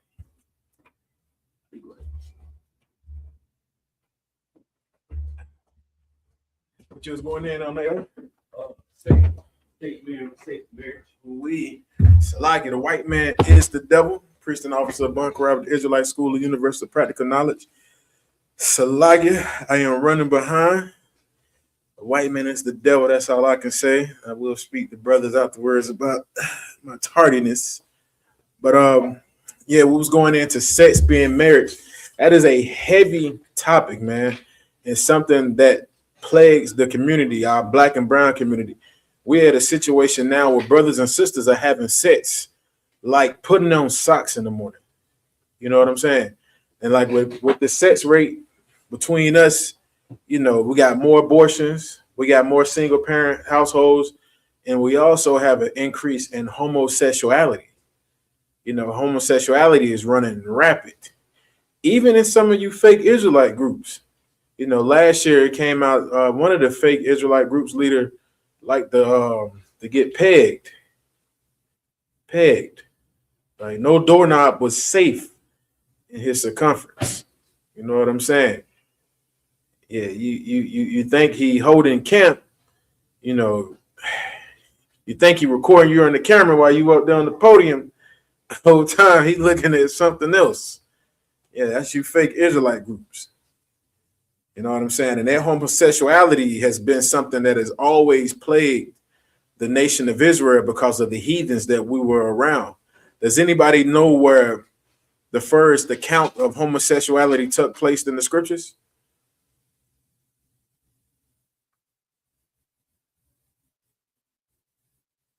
Anybody in the comment section, does anybody know where the first encounter with homosexuality took place in the scriptures?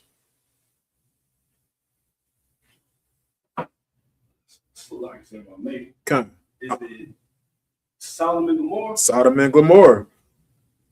I'm gonna send the link over to you too, Nayar. That's the wild. Yeah, it started in Sodom and Gomorrah. You know what I'm saying? Them homosexuals in Sodom and Gomorrah, they were aggressive. And that's the whole spirit behind homosexuality. It is an aggressive, demonic spirit. Very aggressive. You ever wondered why the homosexuality, well, Salakia, the LBGTQURSTYVWXYUZ community is so aggressive? Like, you want to know why they're so aggressive? Because that spirit is very aggressive. That demonic spirit is very aggressive. You know what I'm saying? You always see them fighting each other. You know what I'm saying? They had a video on Facebook, two homosexual Judite men in there fighting. They both part of the community, but they in there fighting like a UFC match. Because they're masculine, but they're both conducting themselves like one is a woman and one is a man. Because that spirit behind the homosexuality community is very aggressive. Even with the women that proclaim to be studs, how do they try to act towards real men? How do studs try to act towards real men? Anybody that can answer that question, Baba Kashai.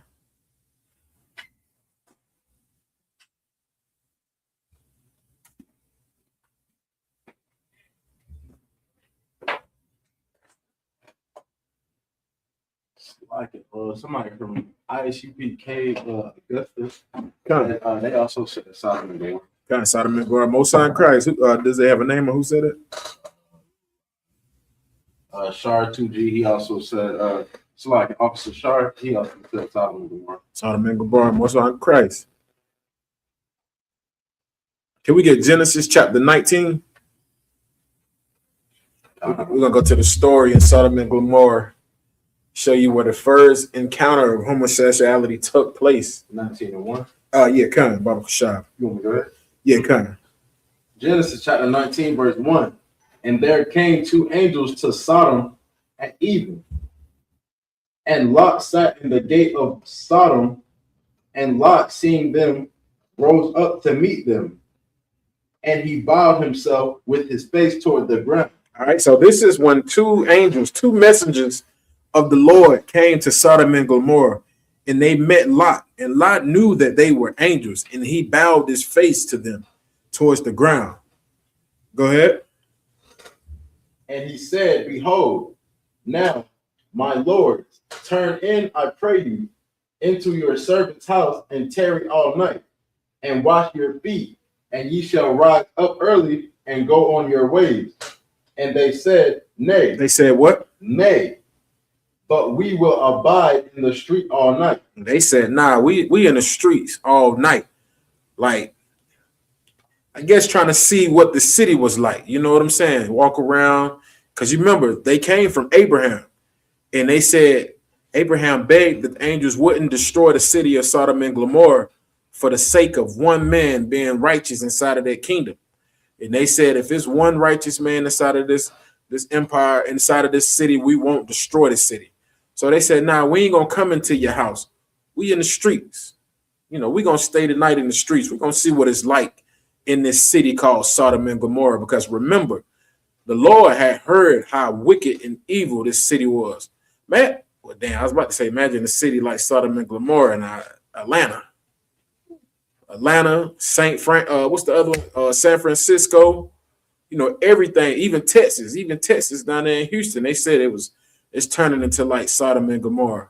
But the only reason why these cities haven't completely turned into Sodom and Gomorrah is because there are righteous men and women in these cities, and they are in the ISUPK underneath Commanding General Yohana. And that's the only reason the Lord hasn't destroyed these wicked ass kingdoms, these cities with these homosexuals, man. But he is plaguing them with HIV and AIDS. You know, I've heard stories about how bad that HIV and AIDS is and how it runs rapid inside of the community, the proud community. So like you can read the rest of the Bible Kashah if you don't mind. Verse 3. And he pressed upon them greatly, and they turned in unto him. Right, so he pressed them. The definition of press means like he pretty much pressured them, like, hey, come on, y'all, you know what I'm saying? Like, hey, come on, man, you know, y'all just come on in, enjoy yourself. Because Lot knew something about this city. He knew that this city was full of disgusting sodomites, you know, homosexuals running rapid inside of this place. That demonic spirit that runs rapid inside of, you know, dang, I hope I don't get cut for saying this, but there is an aggressive spirit amongst homosexual. You know what I'm saying? It's very aggressive. You know what I'm saying? I remember one time they were saying in Atlanta that they had the LGBT community down there fighting men and knocking them out and sodomizing them. Like, you get into a fight with a sodomite in Atlanta, he gonna knock you out and do Bill Cosby to you, or Jeffrey Epstein. What's the other one name? Harvey Weinstein. You know, Harvey Weinstein was filthy. That was a nasty devil. They say he made one of them Edomite women have sex with him. She said, I'm on my Monday. He took the tampon out and went in. Didn't even give a damn. All right, Salakia. Yeah, kind. And entered into his house, and he made them a feast, and did bake unleavened bread, and they did eat. You see that, man? Even back then, we was eating unleavened bread. You know what I'm saying? He made a feast for him, made unleavened bread, something like a tortilla, man, like flatbread. And, you know, we ate that. Not no falafel, like you know, small hats like to wear, like to eat falafels and chickpeas and all type of trash that they like. You know what I'm saying? But Lot prepared a meal. He showed brotherhood. You know what I'm saying? He showed brotherhood to these angels of the Lord. You know what I'm saying? Let that be a lesson to you also. When somebody enters your home, make sure you show brotherhood to them. And this is what Lot did. Go ahead. But before they lay down, But what? but before they lay down, They ate the meal. You know, they don't came in there, they chilling, they don't wash their feet. You know what I'm saying? Like, I like to wash my feet after a long day at work as well. You know what I'm saying? I know it's biblical. You know what I'm saying? Can't argue with me on that, Rib. It's like sidebar. But you know what I'm saying? Before they ate this meal, they don't came in, relaxed, don't tuck their shoes off. And before they could lay down, what happened? the men of the city, The what? the men of the city, IURC. I mean, Salaki, go ahead. the men of the city, Go ahead. even the men of Sodom, compassed the house round, both old and young, What? both old and young, Say that again. both old and young. You got old homos and young homos. They surrounded the house. Go ahead. All the people from every quarter, Say that again. all the people from every quarter, Everyone surrounded the goddamn house because they seen some men's walk into Lot's house. Go ahead. and they called unto Lot and said unto him, where are the men? They said, what? Where are the men? What these sodomites say? Where are the men? What IURC be saying? Where are the men Go ahead. which came in to thee this night? Bring them out unto us. The what? Bring them out unto us, that we may know them. What does it mean when it says?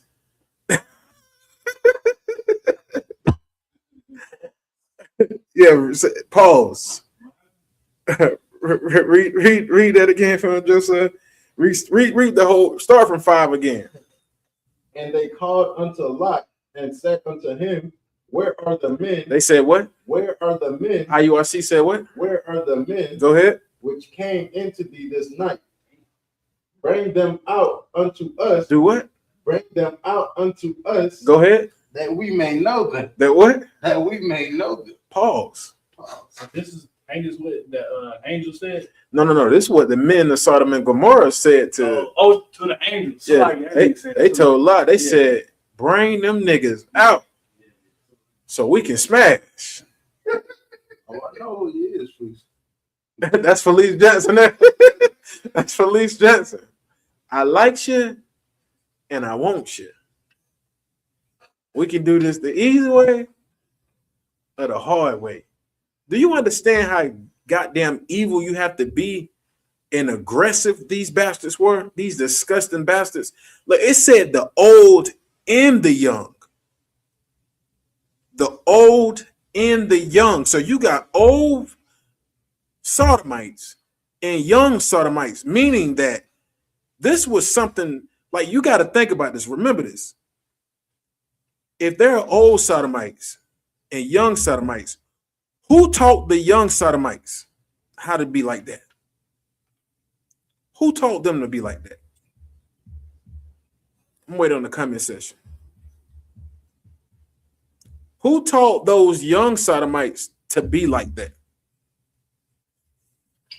And the people that taught them, what does this mean? Also, I'm going to show you something here that you can only learn in the ISUPK, man. We're going to show you something how it correlates with each other, how it's hand in hand with each other. And anybody in the school, anybody in the class, they can answer this question too. And the question is, who taught the young men of Sodom and Gomorrah how to be homosexuals? Go ahead. Did they learn it from the elders? The who? The elders. The old men taught them. So if the old man taught the young man how to be homosexuals, what is that called today?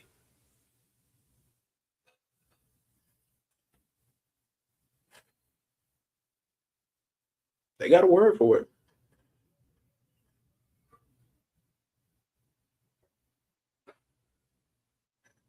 Oh yeah, it's exactly what you think it is.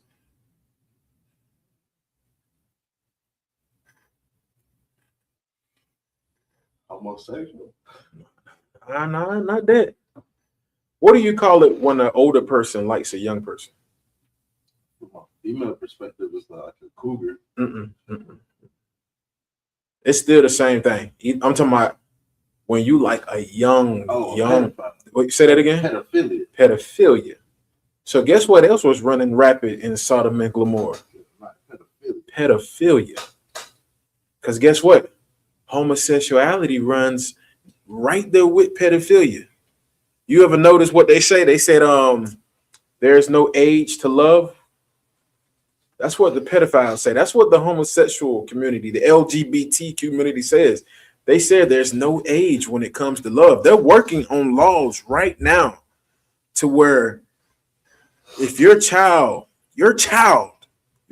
little kid, if your little kid says they are attracted to an older person, that older person can have a relationship with your child.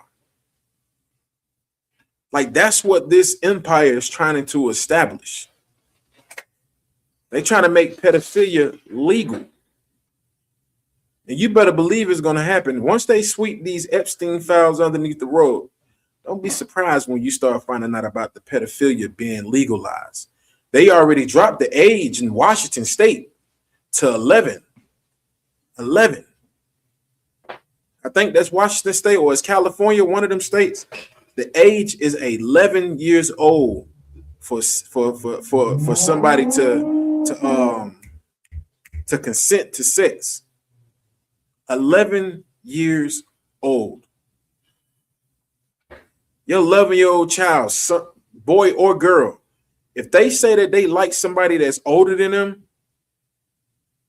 they are consenting to a relationship with this older person. And the reason why is because, America is another disgusting beast. It's no different than Sodom and Gomorrah. That's why in the scriptures it says the daughter of Babylon, it has the spirit of Egypt and Sodom and Gomorrah. The reason why it has the spirit of Egypt is because the children of Israel are in slavery all over again inside this empire, and homosexuality runs rapid inside this empire. They had the person that was over mental health for the White House was a transgender. He was over mental health while he's going through a mental health crisis. You got this man up there with a wig where it was his real hair. He was a man, but his name was a woman's name, and he was over the mental health issues inside of America. Like, what in the hell is going on? Like, he's going to teach you about mental health while believing he's a girl. Like, what they asked him, what do you identify? He said, I identify as a woman. This hairy, testicle, penis having man identifies as a woman. Disgusting. It's like, you can read that again, Barbara Kashad? Verse 5. Come. Genesis chapter 19, verse 5. And they called unto Lot and said unto him, where are the men which came into thee this night? Bring them out unto us, that we may know them. And when it says us, these are the old men and the young. Young. Like all at once. At once. So it's like Yeah. Do you like let this like Captain Zayar said, let this sizzle in your spirit for a little bit. You got to remember what all type of demons they are encountering right now. Think about it. You got pedophilia, homosexuality, same sex. They want to run a train on some angels. Think about that. This is more proof to show you if you're trying to run a train on a girl with multiple men, you are a homosexual. You are a zestinator. Zestified. Yeah, that's yeah. Zesty sauce. You at Zaxby's right now getting the spicy zesty sauce.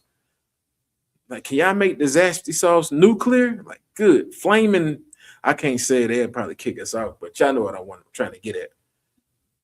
But you got it out. I just want to say, so that pretty much means, I know it says in the Bible, it would be even better for Sodom and Gomorrah than for like what is it? America is the Bible's talking about? Like in the end days, when America gets judged, it would be even better for Sodom and Gomorrah in those days than in the day of the Lord. We'll have to pull that script. I think I know exactly what you're talking about, where it was pretty much saying Sodom and Gomorrah was better than America, just Pretty paraphrasing. much. So I was just saying that to say, that's how evil America is and how much worse it's gonna get. I mean, you think about it, the time that we are in now in America, where you can go get your penis chopped off and get breast. Like there are men out there right now in America that have got their rods chopped off and got a vagina implanted. Like, do you know how hard that's what? There's nowhere in history that anybody has ever done it. They said in Rome and in Rome and yeah, Rome, pretty much America back then, because Rome, that's where America gets their philosophy from and everything, because America is ancient Rome, just all back over again. But they had back in Rome, a lot of the emperors, they were very, very big into homosexuality. And I can't remember which emperor it was. I know if Lacoma one was, he remember because if he was talking about it one time. I want to say it was his name with an N, but it was one of them emperors. He was trying to become a transgender. You know what I'm saying? Like he was trying to transition himself over to a woman. But yeah, the Roman Empire was another empire that was disgusting when it came to homosexuality. But all of it came from this period in time right here. Like, you know what I'm saying? Like that same demonic spirit behind homosexuality, it is a powerful demon. You know what I'm saying? Like even now today in this society where we are in now, women are called two men gay because they're together. But when two women get together, nobody frowns upon that. Nobody frowns upon that. You know what I'm saying? If you could hold that up, if you could hold that verse where we at, and could you get Romans chapter 1, verse 25? You can just hold that too. You know what I'm saying? To show you that lesbianism is also a sin in the eyes of the Lord. You out there running the train, you young boys out there running the train on these women, high-fiving each other while y'all doing it. Y'all look gay. Like you said, Romans 1. Kind of 1 and 25. Yeah, you women out there getting smashed on by one man thinking that that's cool. Y'all are in the same category. And this scripture is going to confound you. Go ahead. Huh? Romans chapter 1, verse 25. Who changed the truth of God into a lie? Who did what? Who changed the truth of God into a lie? Now, somebody took the truth of the Most High and turned it into a lie. Go ahead. And worshiped and served the creature more than the creator's life. Right. So somebody out here right now took the truth of the Lord and turned it into a lie, and they began to worship the creature, the beast. That's what happens when you start to worship this creature. You would take the truth that the Lord has gave to us and you would turn it into a lie. Go ahead.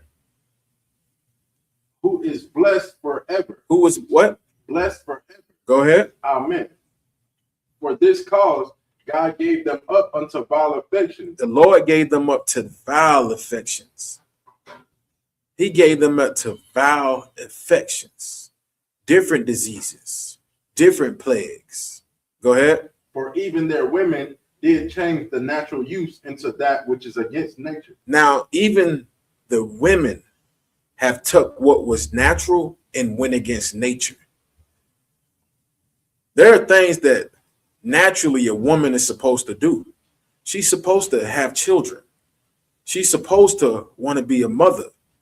But in this day and age, you got women walking around acting like men.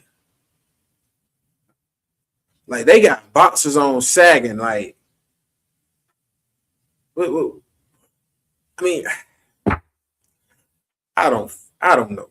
It's crazy. You know what I'm saying? I seen a sister walking in the Walmart sagging with a wagon. like whole dump truck hanging out the back of her pants. Like she's sagging, walking like a man, and every brother was looking. And I guess she felt uncomfortable and then pulled the pants up.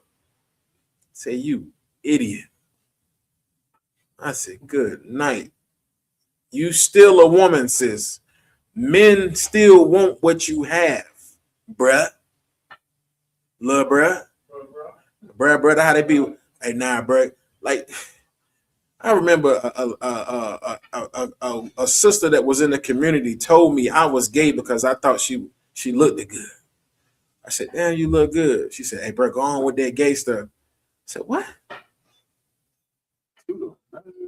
I said, gay? I said, what you mean? I said, why I'm gay? I'm a nigga. You trying to talk to me?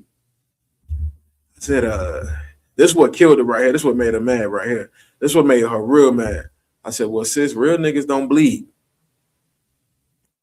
What the F? What you mean by that?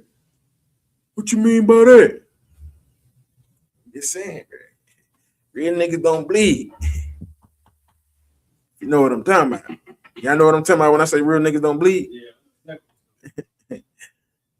Salagia, bruh. Real niggas don't bleed. They ain't got no tampons for brothers. Maybe if you wear purple, you might use the tampon. Just saying. Or if you're a gorilla, you might use a tampon, or you might use a what was it? Maxi pad. Now what's the one that they said the leader of the gorillas was using? Yeah, peg. Some of y'all might peg yourself. They call them Pegasus. Salaki, go ahead, read that again, Baba Kushai. Who changed the truth of God into a lie and worship and serve the creature more than the creator, who is blessed forever. Amen.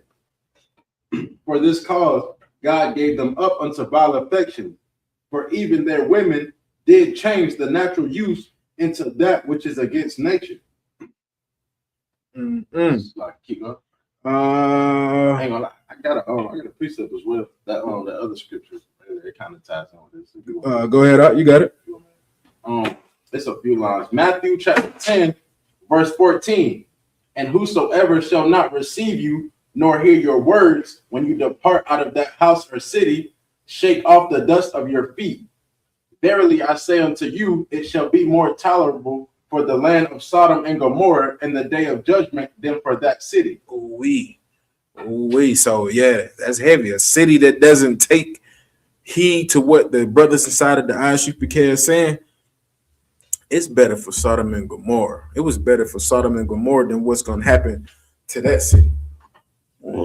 So like all you different towns and cities and countries that laugh at the brothers in the school. Y'all try to joke on our sisters because they share their husbands. Give it up to the sisters that share their husbands. Give it up to them sisters.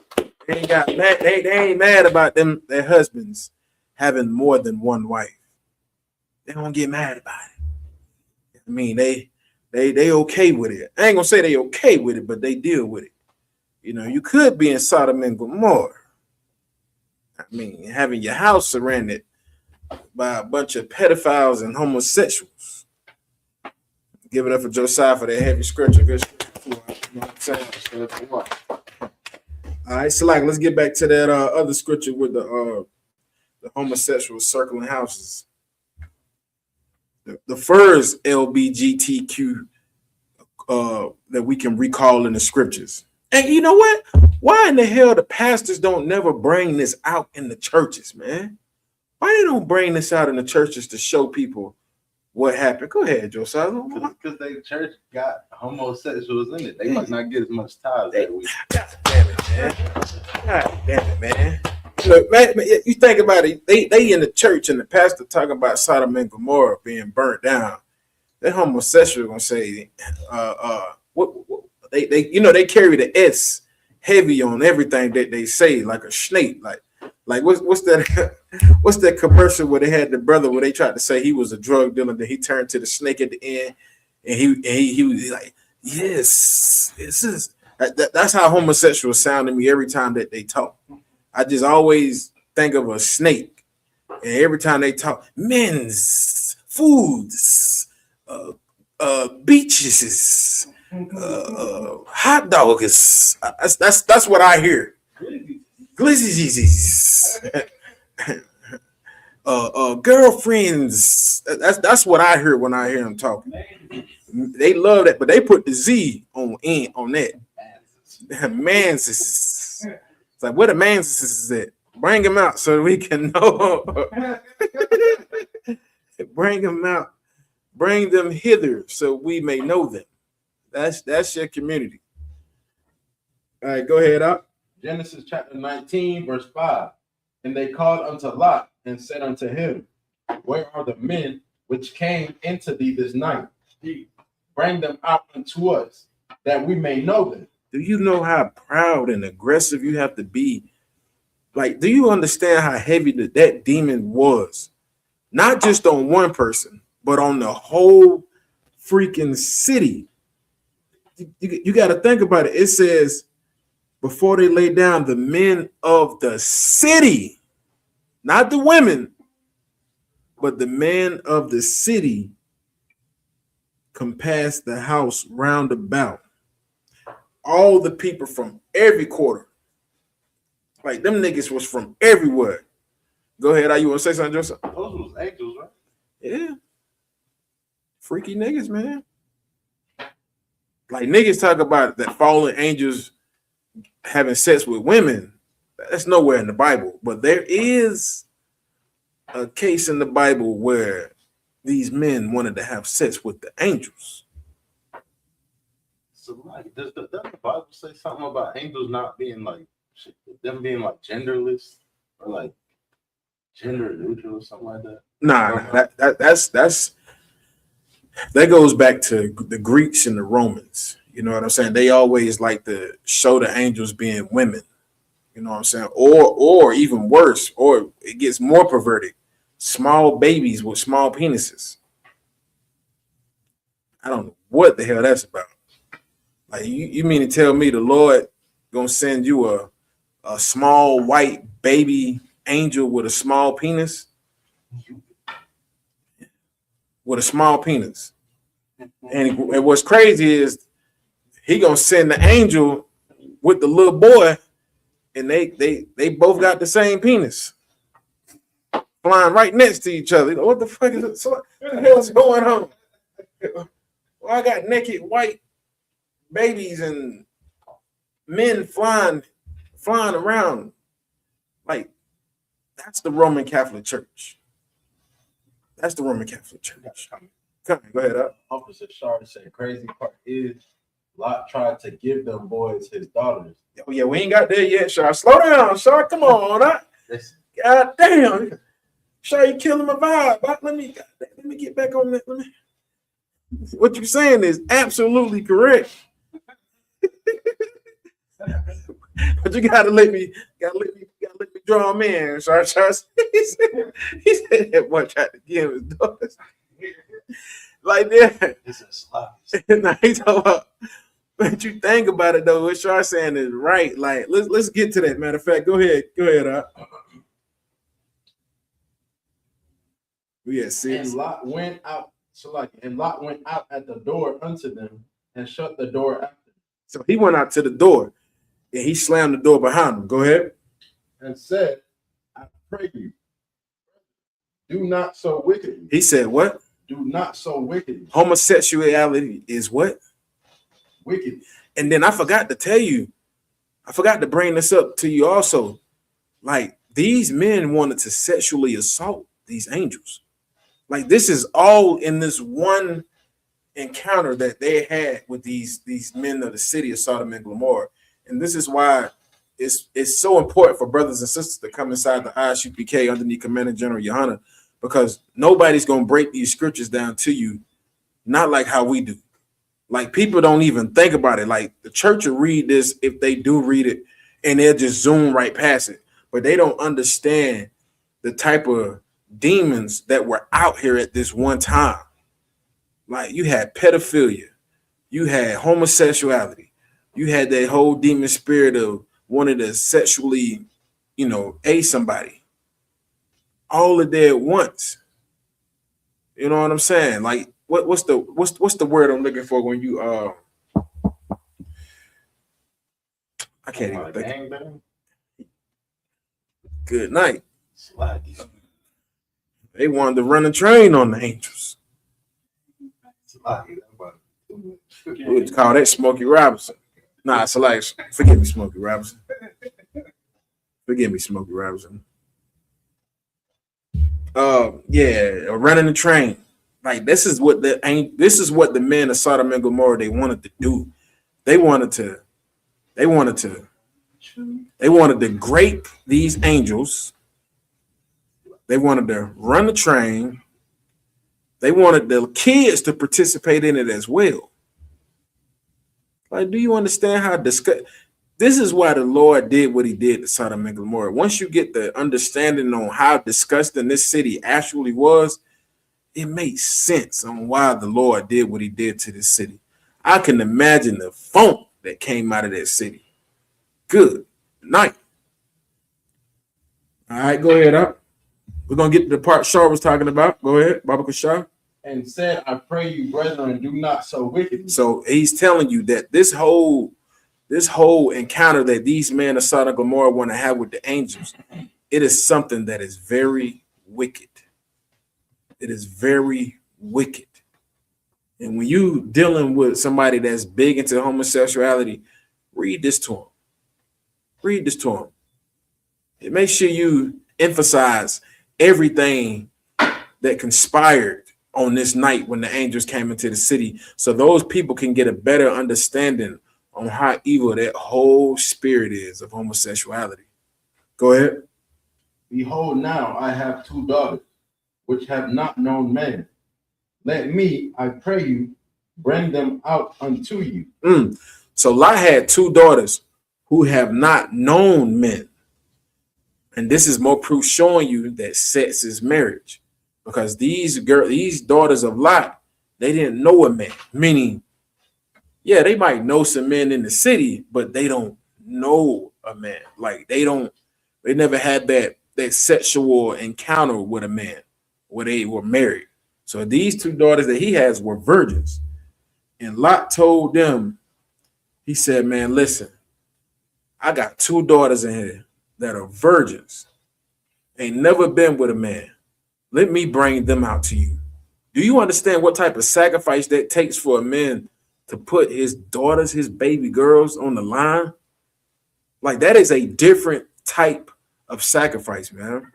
Some of y'all can't even give up eating a goddamn bologna sandwich and that filthy ass crab ball that I smelled the other day when I went inside this restaurant. Disgusting ass crab ball. That it makes my eyes itch. You got shrimp, crab, lobster, and then the worst part about it, you brothers being there eating the shit too. So like it, no sucking on your fingers like a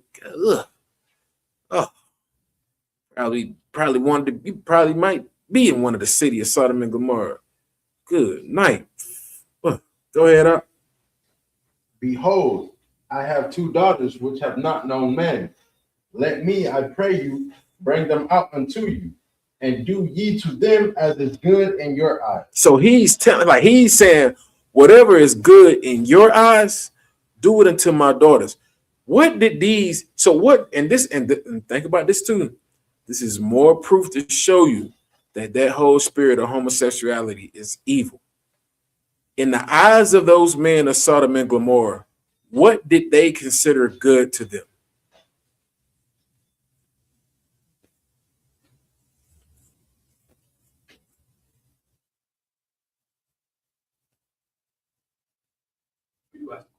Yeah, come on, Salaki. I said, those men of the city of Sodom and Gomorrah, what did they consider good in their eyes?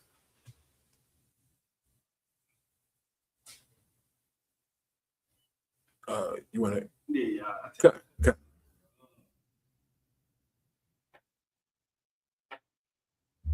Taking advantage of another, well, not even a man, but an angel, or having sex with an angel. But you're right. You said it right the first time, of a man. Like, in their eyes, having sex with men and children is good. Who else thinks like that today? Like Esau. Esau, and who else? The LGBTQ community. They think also having same-sex marriage is good. They think that's a good thing. And then they make them dumbass commercials about the HIV medicine that you got to take for the rest of your life. And everybody in the goddamn commercial smiling, laying on each other like HIV is a great thing to have. Go ahead, Nayar. And the most people you see in those commercials are Black and Hispanic people. Say that again, Nayar. Like, man, and then the most gender of those people be blacks and Hispanics and Native Indians. Well, not gender, so like it, but the race be the Blacks, Hispanics, and Native Indian people. And you're right about gender too, because it's most likely Black men with an Edomite man or a 10 tribe brother. They laid up on each other. I seen one. I said, man, what in the? Said, why is this on my TV? That's why I pay for YouTube Prime. I can start getting all them gay ads. Pause. Popping up on my damn screen. I'm trying to watch a UFC fight. It knocks the whole vibe out of watching the fight. Like, I'm like, oh, yeah, beating the hell out. Next thing you know, you can take this pill and not have this and that out. But I'm like, God damn, man, what the hell? I'm trying to watch a fight, not watch these homosexuals fight for a rectum. Come on, man. Like, that's why the scripture says, who took the truth of the Lord and turned it into a lie? All right, Salaki, go ahead. We're going to try to finish it. I know we over time. Go ahead again, Salaki. And do ye to them as is good in your eyes.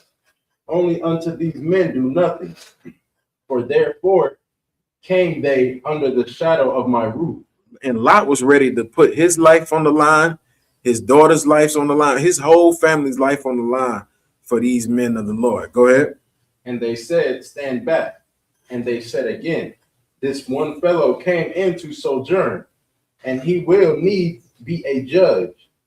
Now will we deal worse with thee than with them?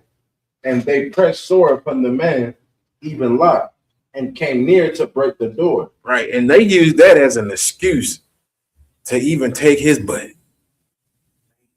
Like that, and that's like, do you understand? Lot came out there and tried to plead for the angels of the Lord to get a safe passage through. They took that like, oh, you said what? Oh, we're going to deal with you worse than what we're going to deal with these two. Like, we're going to do you worse, Lot. Like, they telling him they are going to grape him worse than what the, like, damn, you going to do worse to Lot? Like, and that's the whole spirit behind homosexuality. Like, y'all wonder why they, like, all these devils are the way they are behind closed doors with Epstein and Trump, your president, all of them. They all are homosexuals. All of them. Everybody that went on Epstein Island is a homosexual, part of the community. Go ahead. But the men put forth their hand and pulled Lot into the house to them. So they pulled Lot back in the house with them because they was going to grape Lot also. Go ahead. And shut the door. And shut the door. Go ahead. And they smote the men that were at the door of the house with blindness. So the men that was at the door, the angels made them blind. Like, that should put a stop to everything. You blind. Like, they out there trying to beat on the door and the angels made them blind. Go ahead. Let's see what happened. Both small and great. And the kids. Like, it was kids banging on the goddamn door trying to get in there to Lot and the angels. They don't even want the women. They want the men. The menses. So they beating on the door. The men and the children, the boys, the little boys. Pedophilia. All of that. Go ahead. So that they wearied themselves to find the door. God damn. Keep going. So like 1 second. 1 second. I get that definition of weird from. Like it says, when it says weary, it means physically or mentally exhausted, drained of energy, or impatient. So it says they wearied themselves to find the door. Like they were so damn exhausted and tired from trying to find the door because they were blind. They were fighting to get to that door.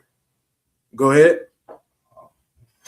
I just like looked ahead a little bit. It's kind of chesty. Yeah, kind of go ahead. And the men said unto Lot, hast thou here any besides son-in-law, thy sons, and thy daughters, and whatsoever thou hast in the city, bring them out of this place. For we will destroy this place, because the cry of them is waxing great before the face of the Lord. And the Lord hath sent us to destroy it. To do what? To destroy it. And guess what? Just like how the Lord destroyed Sodom and Gomorrah for that same spirit of all type of sexual deviancy, he's going to do it to America also. Because America has that same spirit that Sodom and Gomorrah had. Like all of that. When you start digging into the homosexuality inside of that community, you start seeing the truth behind it.